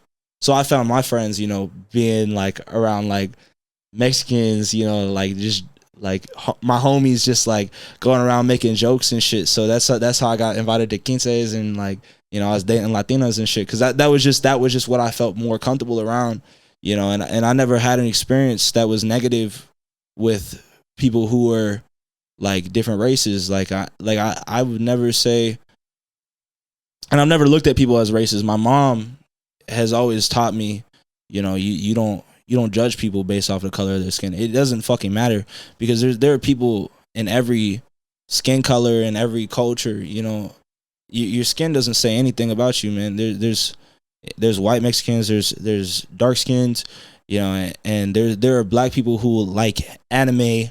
Or like, you know what I mean? Like, and it, just to look at somebody just for race, it's stupid, and it's outdated. I want to say it's outdated, bro. And I think we still propagate segregation. I genuinely believe that, you know, the fact that we have to put our race on an application, on a piece of paper, it's so backwards. And like, I don't mean this in a way to be like disrespectful to anybody. You know, I'm not trying to invalidate nobody's problems, anything like that. You know, I do believe that there is racism. Don't get me wrong, but I believe that one of the biggest problems with it is that we still talk about it, and we still talk about, you know, instead of addressing people as humans, you know, and just talking about like, okay, we are just one people. You know, we still divide ourselves, and we be like, okay, like the black community, like it's why does it got to be, you know, the black community, or like, you know, the white Christian community, like all those demographics that you can't use skin color as a defining trait for a demographic. You can say, okay, this person's Christian, so they'll probably like this, right? But this person's white, Like, it doesn't fucking make sense. So, you know, I just think it's outdated. And so I just, even back in the day, it's still like not a great way to identify people, because people will identify with wherever they're from. I don't really. Yeah, there's like more culture than there's race and shit. Yeah. Yeah, like I'm a hip hop artist from West Texas. You know, never got nothing handed to me. You know, in this music game, I had to fight for everything. You know what I mean? And for somebody to be like, "Oh, you got this because how you look," I would take a lot of offense to that, because I actually had the exact opposite. People were not showing me love because of how I looked, and how I looked was always a big insecurity for me, because I like, there was times I didn't want to show my face, because it was like I knew my music was better than fucking everybody else's music. I knew my music was incredible. I knew my music. They're gonna water it down. They're gonna water it down because of how I look, and because I'm not a gangster. I'm not gangbanging, and I'm not in the streets. I'm not doing drugs. I'm not smoking it. I know my shit's better. You know, and I know I can move more copies than you. But because of how I look, you gonna sit here and just say it's whack. Like, and that shit just bugs me, man. And it gets to the point where it's just like, I see it, and it's like a challenge. Like, okay, I'm gonna make shit for you that's so fucking undeniably amazing, and that's just so fucking generation defining, and so beautiful and incredible that you just gotta shut the fuck up. Like, get the fuck out of the way, you know? like and so, like, to all my haters, man, like, I know they're fans deep down, but they just think it's different. And when things are different, people it makes it uncomfortable, because they feel like they have to change. But I accept everybody, you know. I want to make music for everybody. I want to make music that the world can enjoy. I want my shit to be listened to in Jamaica and Africa and Europe and Russia. You know, I want to work with artists, you know, all across the world, dancehall artists, you know, artists in Russia. I don't even speak their language, but like, they make dope shit. You know what I mean? Yeah. Like, and it's not for the money, it's just for the love of the music. You know, I'm not a country artist. And I feel like it would be ingenuine for me to make something just to pander, like Beyonce. Yeah, I got you. She's got that new country song, and I almost feel, and I don't know her intentions behind this, and I'm not trying to say this to like disrespect her, but it feels disingenuous, because it's like I feel like a lot of these artists, like that's like the wave right now. Yeah, it's like Post Malone and stuff. They see country music is starting to compete with hip hop and compete with pop, and it's starting to come up, so they want to jump ship. And I just think that's kind of, it's almost like being a culture vulture for hip hop. You know what I mean? Yeah, like people stealing hip hop, like how they did, you know, 10 and 20 years ago. They see hip hop coming up, so they want to get rappers like on all their songs. Miley Cyrus was like, I'm gonna get into the hip hop game. Yeah, like, and now she's like, nah, I'm back to my own shit. Yeah, and then they go back to their lane, and they, you know, it's a disrespect to these listeners. But like, for me, like, I really enjoy dancehall, and I really enjoy like there are certain pop records that I really enjoy, and I really enjoy like acoustic music. Like, there are different lanes that I want to navigate, but it's not because of like I don't love my genre. It's because I want to show love to these other genres, and I want to blend it, you know, and I want to make music that everybody can enjoy. And so, and also, music is a great way to connect with people. You know what I mean? You could have a favorite song. I've seen whole communities built around artists and their music. You know, like Kanye is probably one of the most, Taylor Swift, like, those fans will meet each other, you know what I mean? And they'll unite, you know, and even if you look at artists like Bob Marley, where, you know, they started revolutions with their music. Like I always wanted, I'm not saying I want to start a revolution or anything like that, but, you know, I would want my music to kind of be a soundtrack to that. Like a movement type. Be meaningful, you know what I mean? I would want it to impact, you know, and like, I look at artists like X, man, people rioted after his death. That's legendary, man. I would want people to riot after my death, you know, like and maybe it's pride, and maybe it's ego, but I just feel like I would want, you know, people to look at my shit and feel the same way, because I know how I feel about the music, you know. So I'll navigate to these different genres because I just want to express myself better, and, you know, I just hope that people feel the same way, and if they don't, well, you know, they don't like me. I mean, not everybody's gonna like you. So. At least leave it in the comments to boost the engagement. I had a guest on here. She's like, don't let them hate for free. Like, yeah. You know, like, go ahead, get my algorithm going. You know, get me more reach with your hate. Yeah, you know, the worst thing I think you can do to a person is not hate on them and like say these awful things to them. I think it's the worst thing you could do is ignore a person. When people have ignored me, that's when I've felt very angry. Like, and that's always been the times where I've been the most like agitated. Like, fuck y'all. Like, you know what I mean? But when somebody's talking shit to me, I'll listen. You know what I mean? Like, if somebody doesn't, you know, like, I read all my hate comments. I'm like, okay, why do they feel this way? And I like take a note of it. Even if it's, I have the humility to self-reflect. You know, and I don't think a lot of artists do, and that's why a lot of artists don't have that success, because they won't listen to their hate comments. I'm not saying listen to the hate comments that are telling you to quit and like to kill yourself and shit, but you know, sometimes people are like, yo, this shit is corny. I'm like, okay, why do they think this is corny? And I'm like, okay, let me pivot. You know, because you gotta do things that feel authentic. So it's just like that authenticity, especially in hip hop. You know, hip hop listeners, they love authenticity, because I know I love authenticity. But there's a line too, like also like you can't say everything is real, you know what I mean? And you can't hold music to that standard where everything is real, and then whenever your favorite rapper goes to jail, they be like, nah, it's just a song. You know what I mean? Like, yeah. So if I say some shit like drop a op, like I have this song coming up on my project dropping at the end of the month. I was like, drop a op, hop in at the car, run me my 500. I've genuinely felt like beating this kid up because he scammed me out of $500. And instead of going and actually doing it, I just express myself on a song. Through a song, yeah. Yeah, and I think music is a great avenue for that, because it can stop you from making those negative decisions. Sure. So, but if I say some crazy shit like that, like I'm pissed if these fucking listeners, man, say that, hear my shit, and they're like, oh no, he's trying to be a gangster. Like, nah, bro. Sometimes I actually feel that way, or I'm just talking shit. Well, sometimes we have gangster moments, bro. Yeah, like you want to beat him up because he took your money. Like, that's So it's valid. You gotta stand on that shit, you know. You know, you like it's better than me going and killing him. You like, you know what I mean? It's better than me going up and hopefully he does a diss track back. Y'all can go back. Bro, and forth. If he does, I have a contingency. I'm ready. I hope he does. I hope he's doing a fucking what's his name? I don't even like him. The guy that dissed Drake. Why am I forgetting his name, dude? Meek Mill? Nah, the other one. The one that successfully dissed Drake. Pusha T. Pusha T. My bad. I hope, bro. I hope. If he responded, that could make my career. I'm not gonna lie. Because he's way bigger than me. Oh, he's an artist. Oh, I got you. He's way bigger than me. He's took my fucking money. He scammed me out of an EP deal. Told me he was about to sign to Def Jam, and we were gonna do the project for Def Jam. And then he lied to me. I found out he lied to me. And kept the money. He kept the money. He never sent me the verses.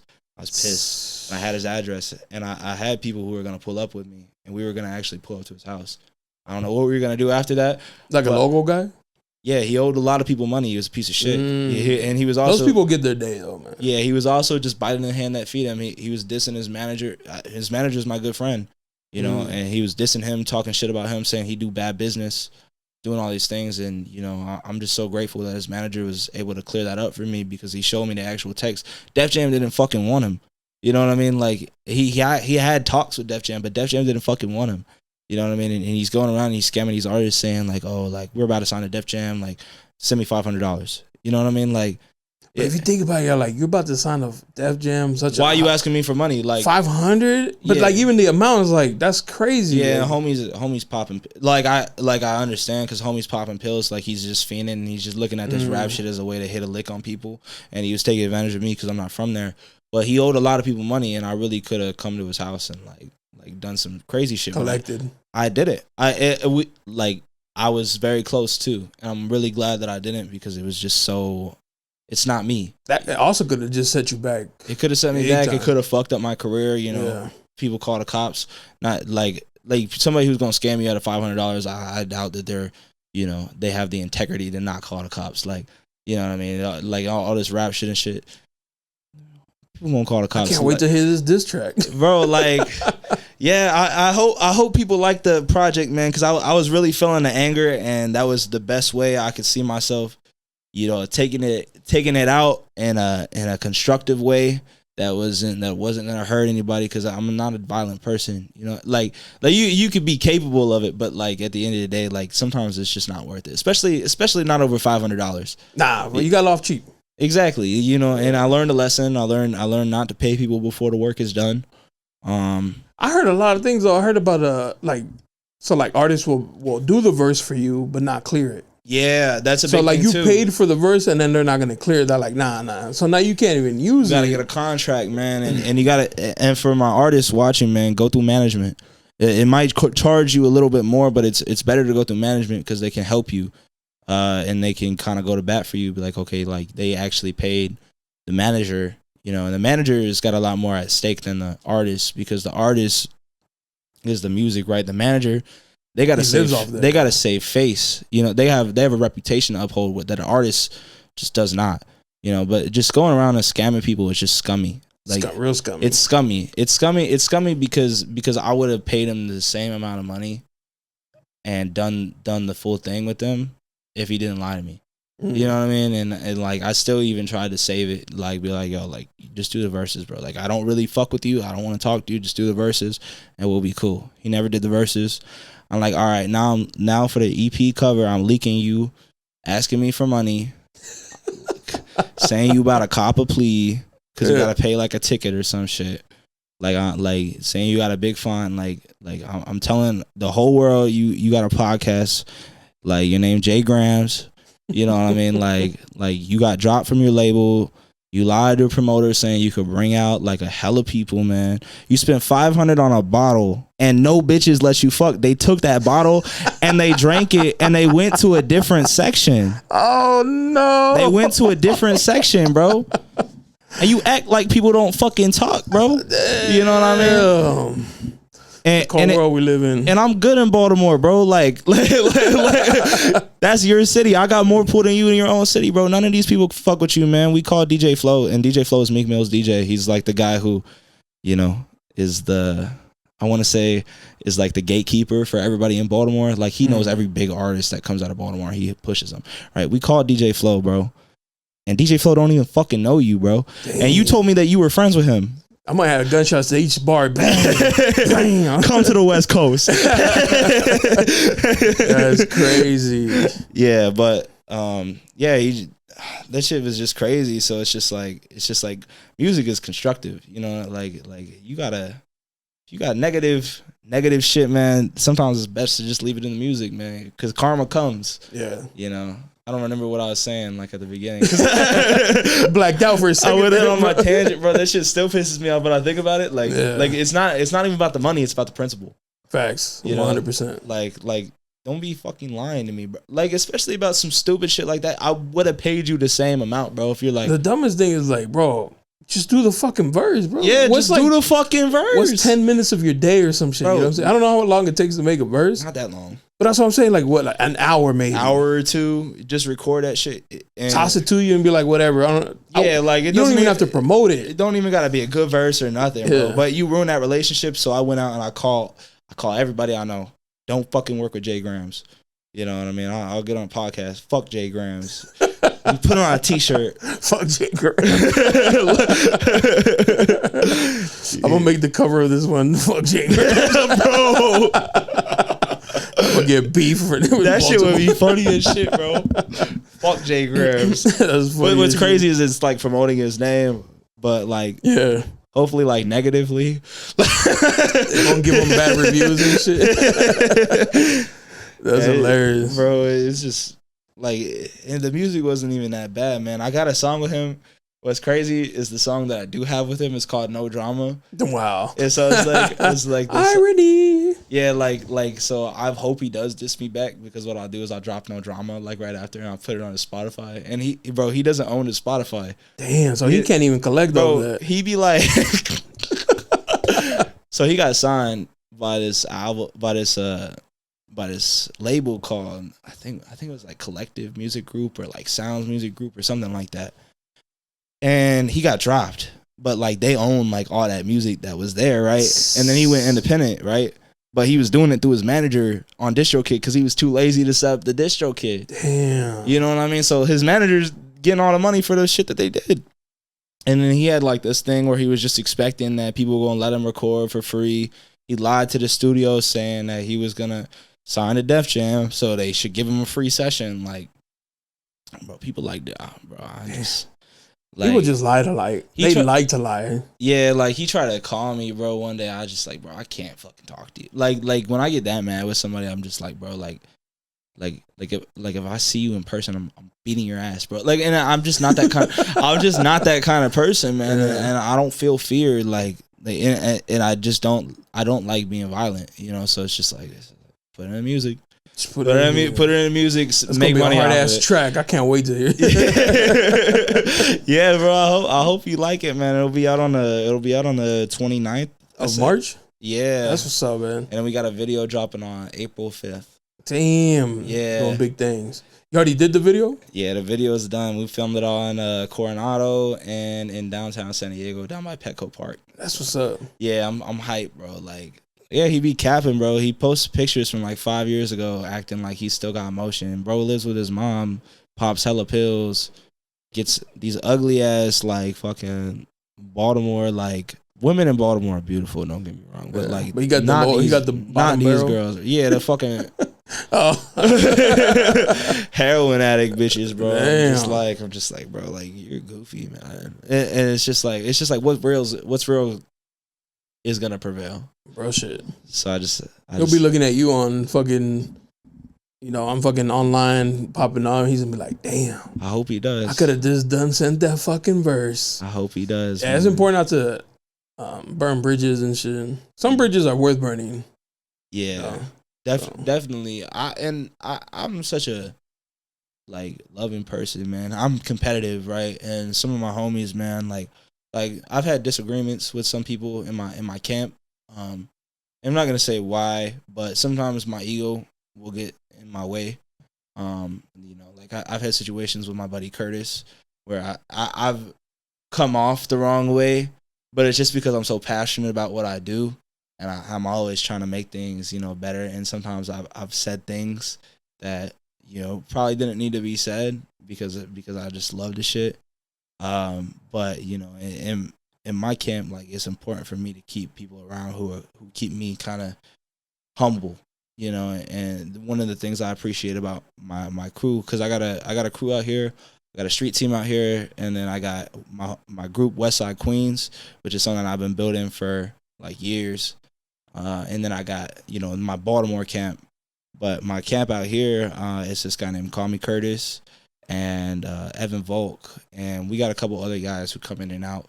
But me and Curtis are really, really close. Like, and he's really putting on, you know, he's from Jersey, and we're a lot alike, but he's like a chill version of me. I'm the one that's like a lot of energy. Yeah, and he's more of like, all right, bro, like just relax. I'm like, yo, bro, can you do this? He's like, I got it. I'm like, get it. He's like, I got it. Yeah. Chill. And I'm like, all right, bro, like, all right. But yeah, we've had our moments, but like I love like my fucking people around me that just like genuinely just like show me love, man, and I put on for these guys, man. And you know, like my goal, man, was always to give back to the people that helped me, like, you know. And my group Westside Queens, I don't know if you're familiar with like members only or anything like that. The collective. Yeah. That's kind of how we built it. Like we kind of took that blueprint of members only. Like I got a bunch of different artists, you know, in different areas. I got homies in Kansas City, St. Louis, Florida, a bunch of different places, Baltimore, and you know we're kind of mixing everything together. Chicago. You know, and we did these like 3 albums that was just like volume 1, volume 2, volume 3. And we were just building out, and it was like a collective amount of songs.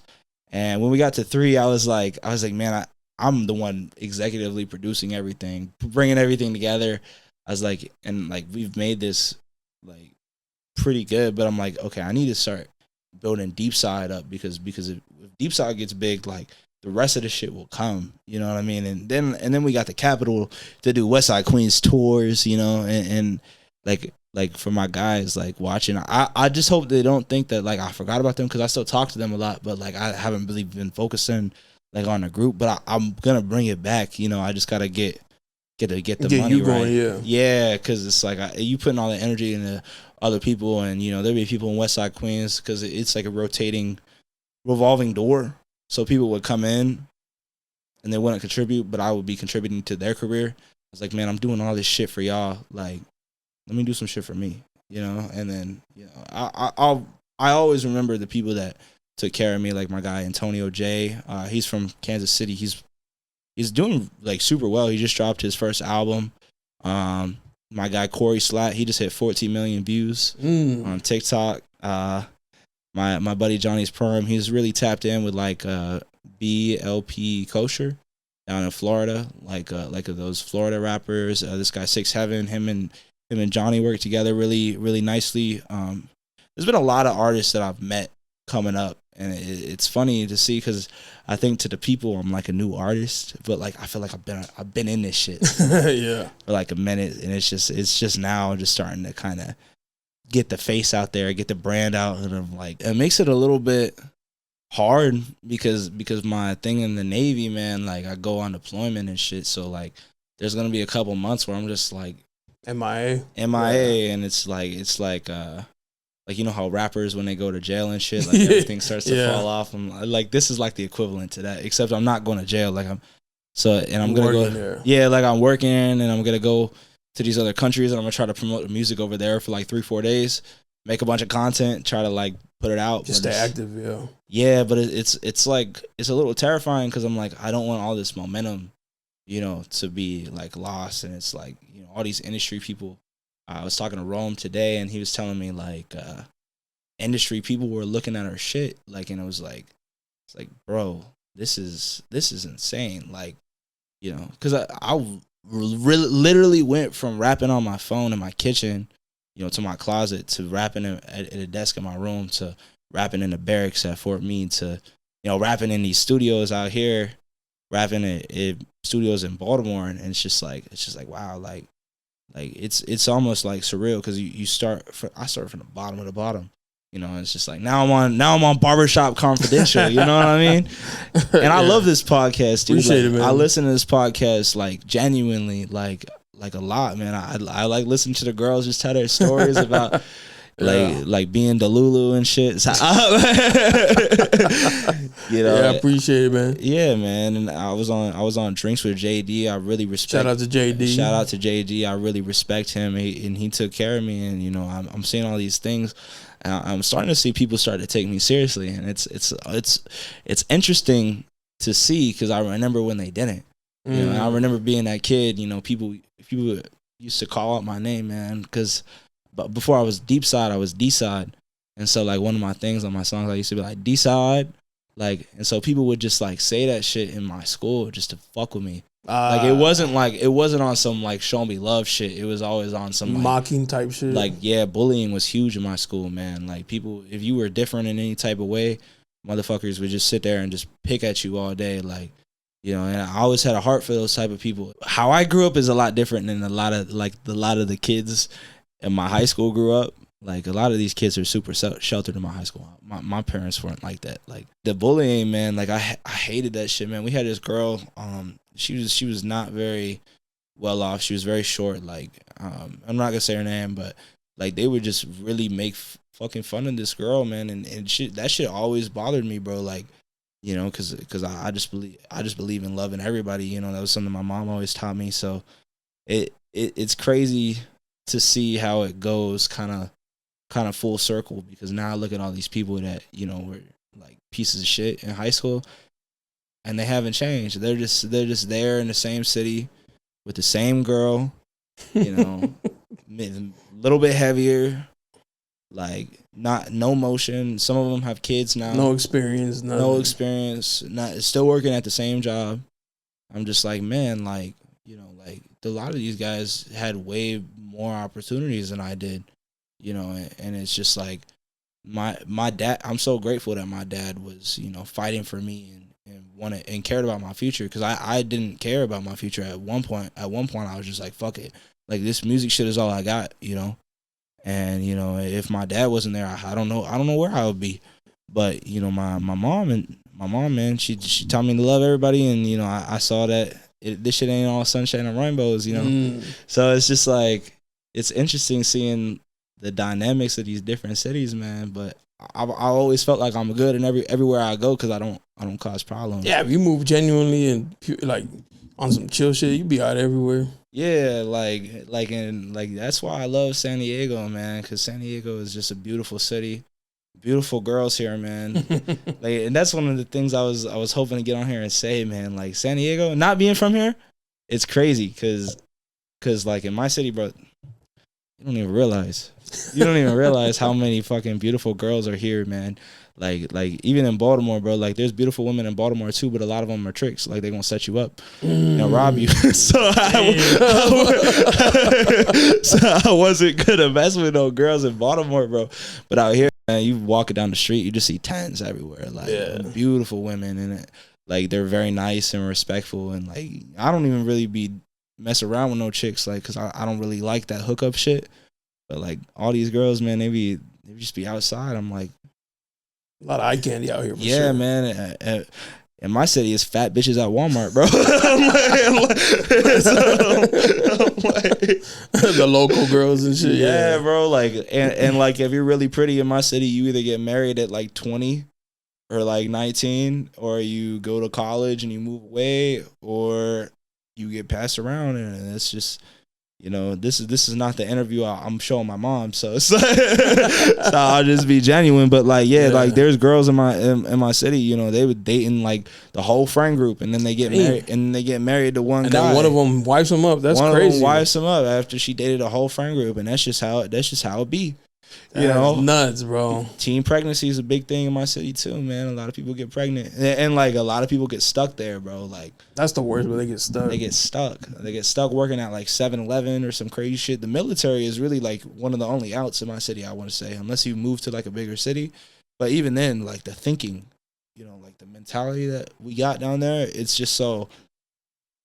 People want to be rich and shit in my city, and like don't get me wrong, there are ways to make a lot of money in my city. Like if you get into ranching or welding and like some kind of trade, work in the oil field. But like most people in my city can't even think outside of Texas, you know. And I know it because I didn't think about anywhere else other than Texas. You were like, I'm gonna go to San Antonio. I'm gonna go to San Antonio. Not even like L.A. or New York, Florida. Yeah, you said. The next city over, the closest, biggest city. You know, that's crazy. It's like I wish my city was a little bit more well connected, so that people could just see that vision. So like with what I'm doing with this, I'm like, man, I just want people from my city to just see this shit, man. You know, me living a dream. I want them to go after their dreams too, and you know, maybe people gonna be hating. Like, hey, we gotta get a couple haters here and there and shit. I feel like people are gonna hate. But I feel like, you know, maybe there's one or two kids, and it's really not people in my generation. It's the kids in the next generation who's gonna see it and be like, yo, Deepside is a fucking world famous artist. You know, he's got platinum records on platinum records. You know, he's from here. Why can't I do the same thing? Why can't I start this own business and then make something happen? Like my goal has been to kind of just show the youth, like, you can get your dreams. You know, we could defy, you know, racism. We could defy, you know, everything if we just try, you know. And like, it's just the trying and not getting in trouble, not getting into drugs, not getting into alcohol, like dating the wrong people, getting around the wrong crowd. Yeah, because one of the things I learned, you know, there's like two very common pitfalls I've seen from really successful people, and it's either they get into drugs, so like. And this is in the music industry. So, like, you look at even, like, the most successful artists, like Eminem. If he didn't get into the drugs, he would be a completely different artist. Yeah, he probably wouldn't have been as famous. No, I would argue that he would have been more famous. You think he would have been more famous if he never touched drugs? I think so. Nah, bro. I think he needed that come up story. No, like he needed that door to that portal to that dark thinking, which made him him. I guess so. You know what I'm saying? Like, he needed to, like, go through that for us to, or else he would have never thought of that. I guess so. I guess he wouldn't have made, like, Not Afraid and, like, those really huge songs. Yeah. But I don't know. I look at, like, the pitfalls of, like, these artists, like Elvis. Elvis is probably a better example. You know, they go from being, like, You know, he died on the toilet. I did. Yeah, he. You know, a lot of people say what they will about him, and I don't really have an opinion on him other than I like his music. I've studied his career just because I study everyone's career. But yeah, I think he was like one of those examples of what happens when you fall into drugs. You know, you go from being this really visionary, groundbreaking artist, world famous, to, you know, now you're on drugs, and now you can't even have the thinking capacity to get out of these deals. I think if Elvis wasn't on drugs, he would have been able. Like, I don't know if you've seen that movie, the new one. Yeah, no. Yeah. Well, in the movie, like he was doing all these drugs, popping pills, like fucking all these bitches, but he was stuck in Vegas. He had residency at this Vegas hotel, and it's because his manager like set up this deal, and he was getting paid off the back end just to keep Elvis there, so Elvis couldn't go on this world tour. And then he tried to fire his manager, and his manager put him in all this debt. But I'm like, if he wasn't on drugs, he probably would have been able to think out of that situation a lot better, because he's fucking Elvis. Yeah. You know what I mean? And so it's like, people, you know, even if you got debt like that, like Kanye got a lot of debt, you know, but it's like when you're loved by people like that, you have this kind of presence. Like even and I'm not gonna get political, but like even if you look at people like Trump, like what keeps Trump kind of like in the position that he's in is not because of probably his family. They're trying to take his money, but he's still staying relevant because of the people. Like, people genuinely fucking love him. You know what I mean? And it's like they look to him as like this fucking crazy guy. But like, if Trump took drugs, bro, I really think he would have been gone. You know what I mean? And so like, I look at drugs, and then the other thing is women. For men, I don't know, and I guess for women too, there's like a reverse to that. But I'm gonna just speak from the perspective of a man. When I look at these men, you know, they like Napoleon, his wife like cheated on him, and it was like this public thing. You become a national embarrassment if you marry the wrong woman, or you keep the wrong woman around. That girl will take you from like the top to, you know, to the gutter. 100%. And I guess a more modern example would be like Blueface and Krishan. Yeah. You know what I mean? Blueface was pretty well respected until Krishan and him. Yeah, she embarrassed him. She embarrasses the fuck out of him. And then I look at like artists.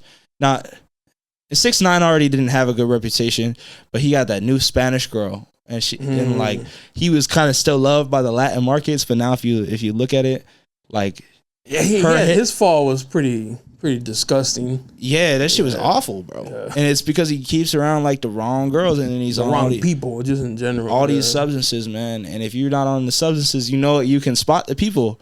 You know, so like my biggest thing for the youth is like, it's like, say no to drugs. Yeah, say no to drugs, and say no to people that's gonna be negative to you. You have to have an eye for it.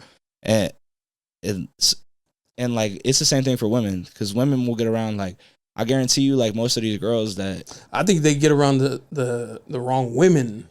Yeah, like the friends and shit like that. That's not so much the dudes. I think they hang around with women who have like a weird way of thinking. You know what I'm saying? Like, nah, definitely they could get influenced by other women the same way men could get influenced by the wrong 100%. Men too.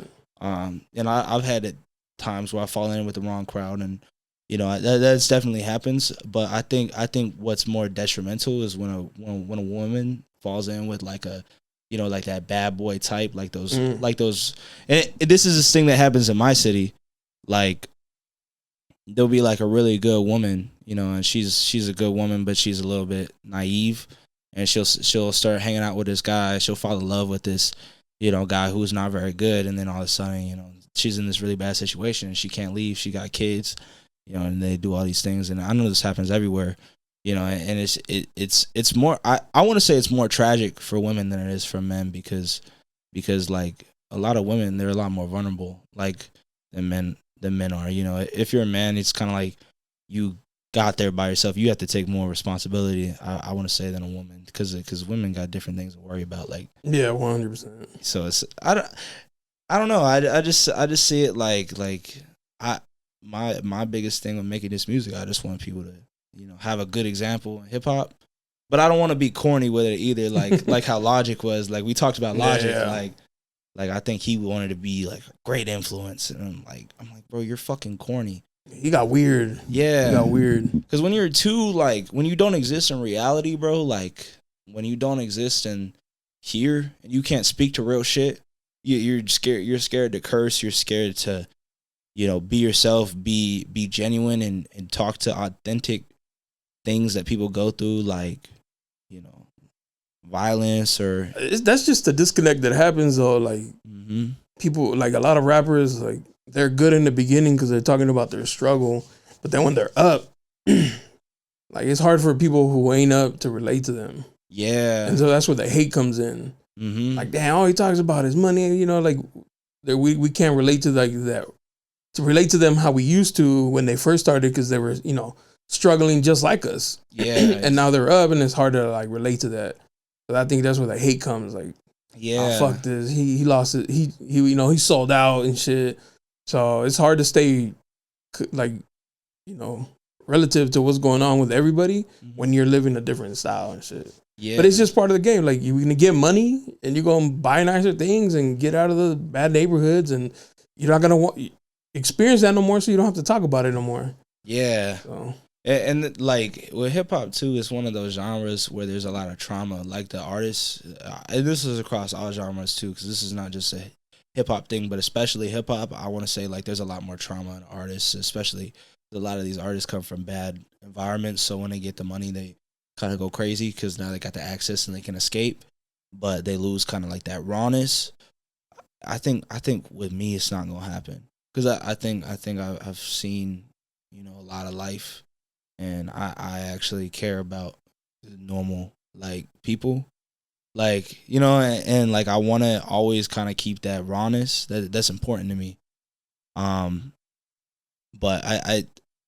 my other point was, like, the happy-go-lucky people, like the fucking, everything's perfect. That's fake, too. That's fake as fuck. And no way everybody's life is, like, beautiful every day. It's not sunshine and rainbows. Yeah. It's fucking...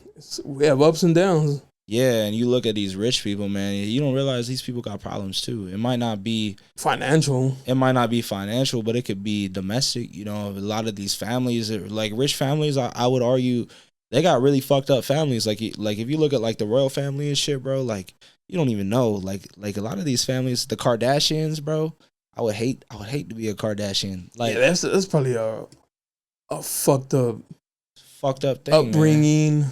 And this industry, bro, like there's a lot of, I don't even know, but I know there's some crazy shit that happens behind doors, like sexual shit. Like you look at Jeffrey Epstein's island and shit, that shit is still fucking happening. Like, yeah, it's different owner, different things, right? Different island. Yeah, like you could go to Tijuana, yeah, and then you see like there's human trafficking there. That shit is like an hour away. Like like not even. It's right fucking there.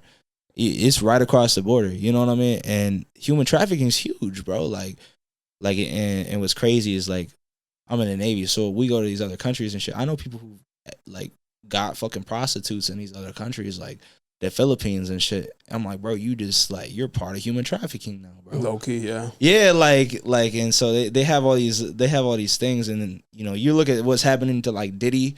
And like Meek Mill and shit, man, I keep watching that story. I'm like, yo, bro, like, and I don't say this, it's all alleged, but it's not looking good. It's not looking good. And then they get on there and they try to act mad or they just ignore it. But it's just like, bro, like that's how they got R. Kelly, bro. Like, there's some sick people out in the world, bro. And when sick people got money, that's when it becomes a problem. Yeah. Like, I think if I had money, I would just. Well, for my first check that I get in the music industry, when I get my first $1 million or $2 million, I'm gonna just put it back into the music. I might buy a car, and I might buy like a nice apartment to live. But I'm not gonna go crazy. I'm gonna maybe get $1 million, spend like $50,000. Like I live way below my means, and I'm gonna take all the money, put it back into the music. We're gonna go global. Like we're gonna manifest that shit. We're gonna go global, bro. We're gonna get the music popping in other countries. We're gonna start working with these artists that are huge in these different areas, and we're gonna take that shit global. Like fuck buying the chains and shit, bro. I'm not an artist. You listen to me, bro. I'm not coming at you telling you like my shit is Like I might say some shit about some diamonds or whatever. Fuck all that jewelry, bro. Like that shit don't mean nothing, bro. Yeah. That shit don't mean nothing, bro. All the money, the nice clothes, the mansions, the cars, all that shit's fake, bro.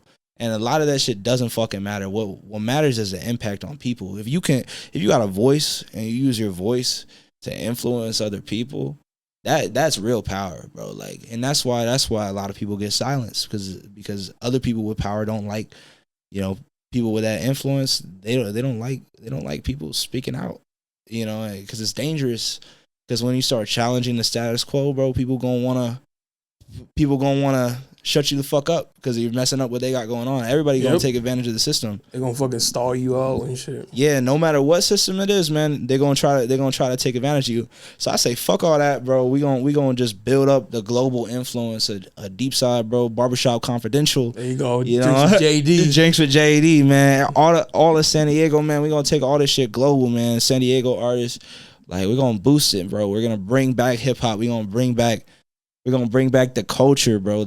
The love for the music, and we're gonna make that shit cool again, bro. Because all these leaders that coming up out of this genre, bro, all them keep dying, bro. But they ain't gonna get me. Like, they got X, they got Juice, they got Pop Smoke, they got so many people that we're gonna be generation defining artists, and it's just so sad to see, and it's like you look at these people and you're like, man, like if they were still alive, like imagine what they could be doing right now. And Juice WRLD especially is really sad to me because he died because of drugs. Yeah. You know what I mean? And that shit is an issue, And so like, that glorification of drugs and shit, man, like, and lame, boy. Like I said, bro, I have no problem with anyone. I don't have hate in my heart for nobody. One of my biggest prayers to God is just that, like, take away the hate in my heart, like, for anybody, because I don't ever want to be a hateful person. So, and if you feel like, you have like that's your only escape, I don't judge you, man, because God judges people off their hearts, not off their actions. So I don't judge anybody based off their actions. I judge people based off their heart and their intentions. So I don't have a problem with anybody, getting into drugs. But one of the things I would love the youth to do is be kind of anti-drug and more, disciplined and wanting to go after their dreams. Because I look at these artists like Juice WRLD, man. Juice WRLD had a voice. Like he was speaking to anxiety and depression and all these things that people feel, and he was giving them his pain, and they were using it as an outlet. And he was just gone too soon because he had the wrong people around him. He had that alley girl giving him drugs. You know what I mean? And if you got off of that shit, bro, like I just imagine, he'd still be going crazy, and his voice could be amplified, not just in America, but it could be amplified everywhere else. And so one of the things that I want to do is just keep putting on for that message that all these artists started, that they're not around to spread anymore. Like Nipsey Hussle with the independence, man, standing up to the industry, bro, just doing your own thing, popping a trunk, like. That's the same shit we on over here, bro. Mm-hmm. So I just want everybody, to just live their best lives. If you're a fan of me, I hope my music can be a soundtrack to your life, and that's really just what my goal is. Just try to put on and fuck all the money. Money gonna come. Money is just a tool. It doesn't mean anything. Yeah. And bro, if I got really rich though, when I get my first check, bro, like my music industry check, I'm gonna get a personal trainer. Like I'm gonna be in there. Like one of the things, I don't fuck with Megan Thee Stallion at all, really. But like her music, nothing. I just don't like her as a person. Oh, okay. I feel like there's a lot of fuck shit behind the scenes of like what she does. So you're on some free Tory? I am on some free Tory. Free Tory. I am on some free, but it's. And like, if this shit fucks up some opportunities in the future, like I'm not trying to say this to be disrespectful or anything like that. This is just my perspective from the outside, and and like I'm always open to have open conversations. But that shit was some fuck shit, bro. I'm not gonna lie. I look at that. The sad part is we won't know the truth. We don't know the truth because I look at that. Tory had a gag order on him the entire time, right? And Megan was out here doing this press tour, doing shows. And not only was she doing shows, Tory was doing shows, but Tory couldn't. No, I mean like TV shows, like yeah, she was doing Oprah, talking about lies, about how Tory Lanez shot her, right? But the story changed like 5 times. And I followed the story. Like I actually followed the story like as it was developing and shit. Because, I mean, I'm not a big fan of either artist. But like, you know, if Megan actually got shot, like that's fucked up, right? And I don't have like I look at her and I'm like, you know, if you actually got shot or, you know, Tory Lanez actually shot you, I actually have sympathy for you because, you know, like that's just the right thing to do. She's a woman and I respect women. But but I look at like Tory Lanez, the whole situation. She's doing this press tour, fucking defaming the fuck out of Tory Lanez. Tory Lanez has a gag order on the entire time, and he can't say shit, right? And I know he told people in the industry like what happened. Like Drake, like is definitely one of the people I think is like free Tory Lanez. I just don't think he could say what he wanted to say, and you know, hip hop. Megan Thee Stallion is signed by Jay-Z. Jay-Z is her manager. You know what Jay-Z does whenever he wants to get a rapper out of jail? He sends his lawyers. Jay-Z's lawyers are like the best lawyers in the fucking industry.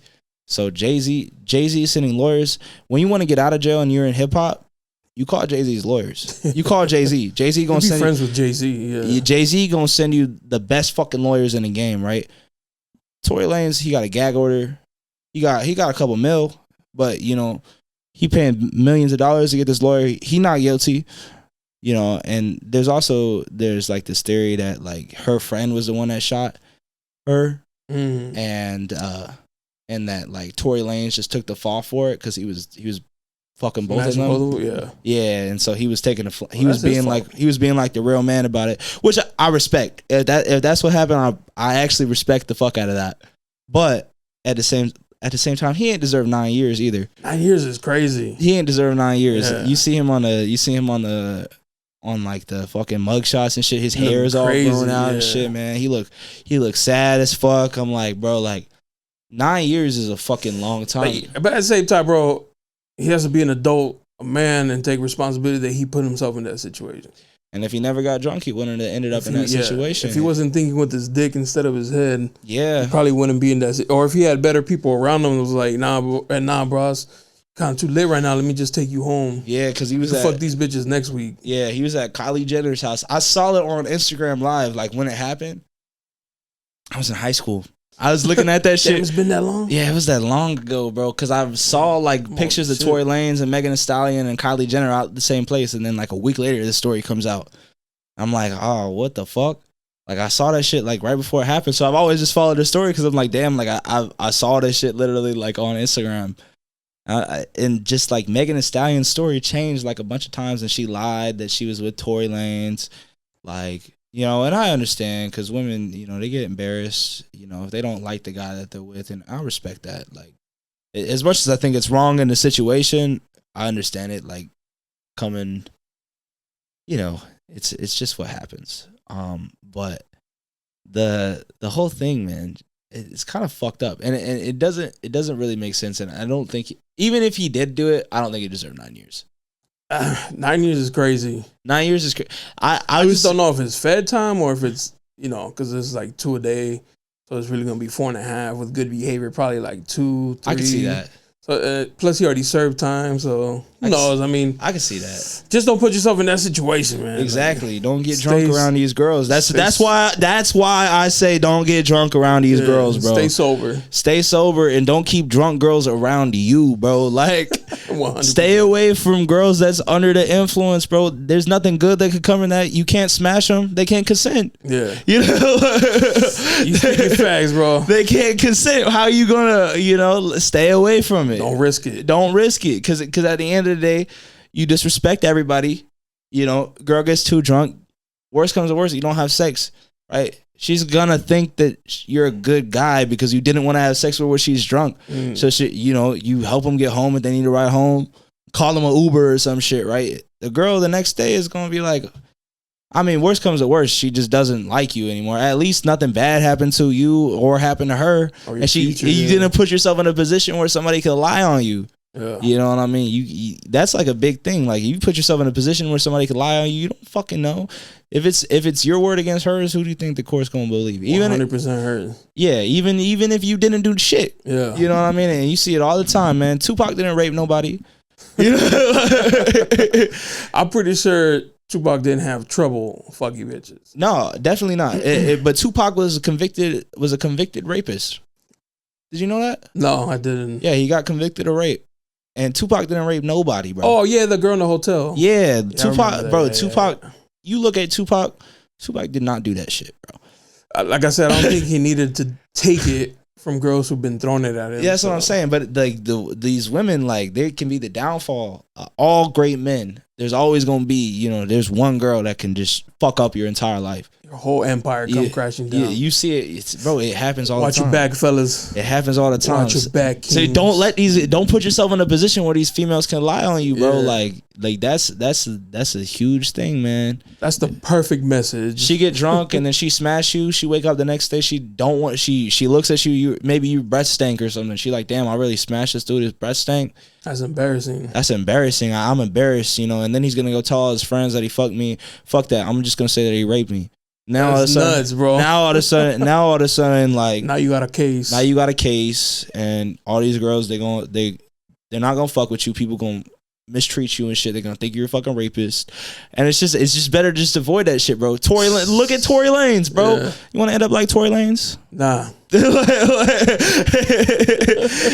And if he did do it, he deserves his time. His whole 9 years. Yeah. His whole 9 years. If he actually genuinely tried to shoot Megan Thee Stallion and was actually trying to hurt her, he deserves more time than 9 years. Because I also have to say that he deserves more time. Like anybody who actually tries to harm women, deserves like maximum sentence. If you like actually like sit down and rape somebody, like you deserve like a fuck ton of time, like 50 years, bro. Yeah. But like. I don't think he did it. Like on that note, I ain't gonna keep you too long, bro. Yeah. I appreciate you coming out, bro. I hope your music blows up, bro. Genuine fan of you. Got a genuine fan of me. I like your music.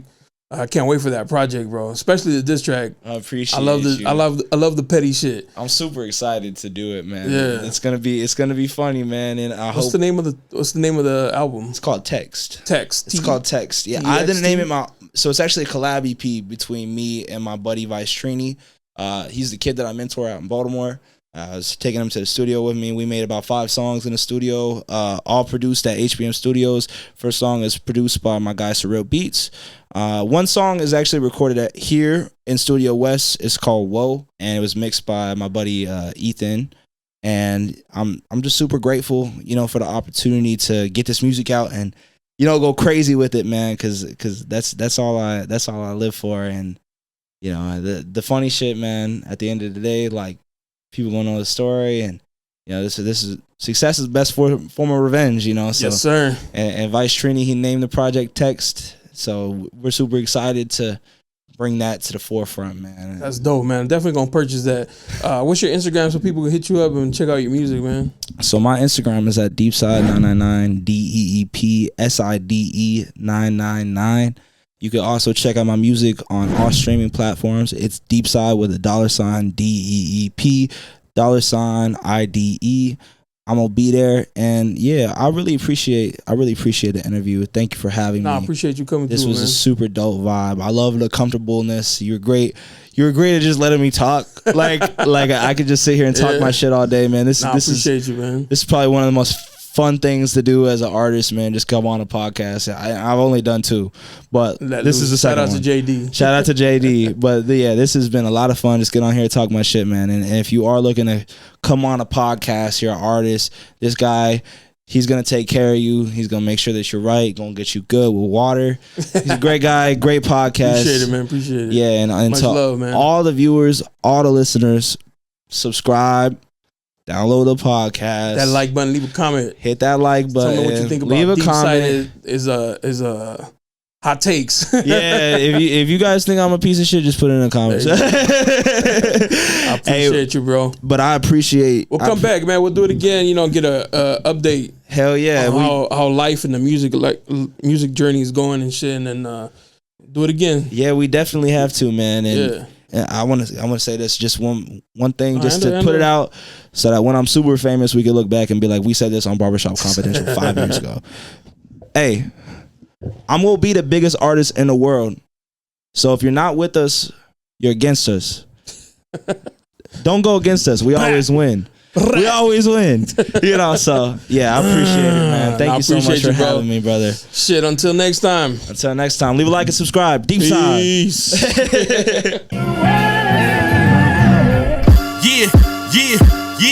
Yeah, you looking for me, you can find me at the spot. Chopping it up with Jonah, we talking about what's hot on the block. Up in Dago, man, we bumping. Keeping it confidential, you notice how we coming, we in front. Looking for that real, better tune in and stick by. Put on for the city every time that I dip by. Getting to that gritty every time that we sit down. Promise you it's real every time that I get round. Come on. Been in the field playing, we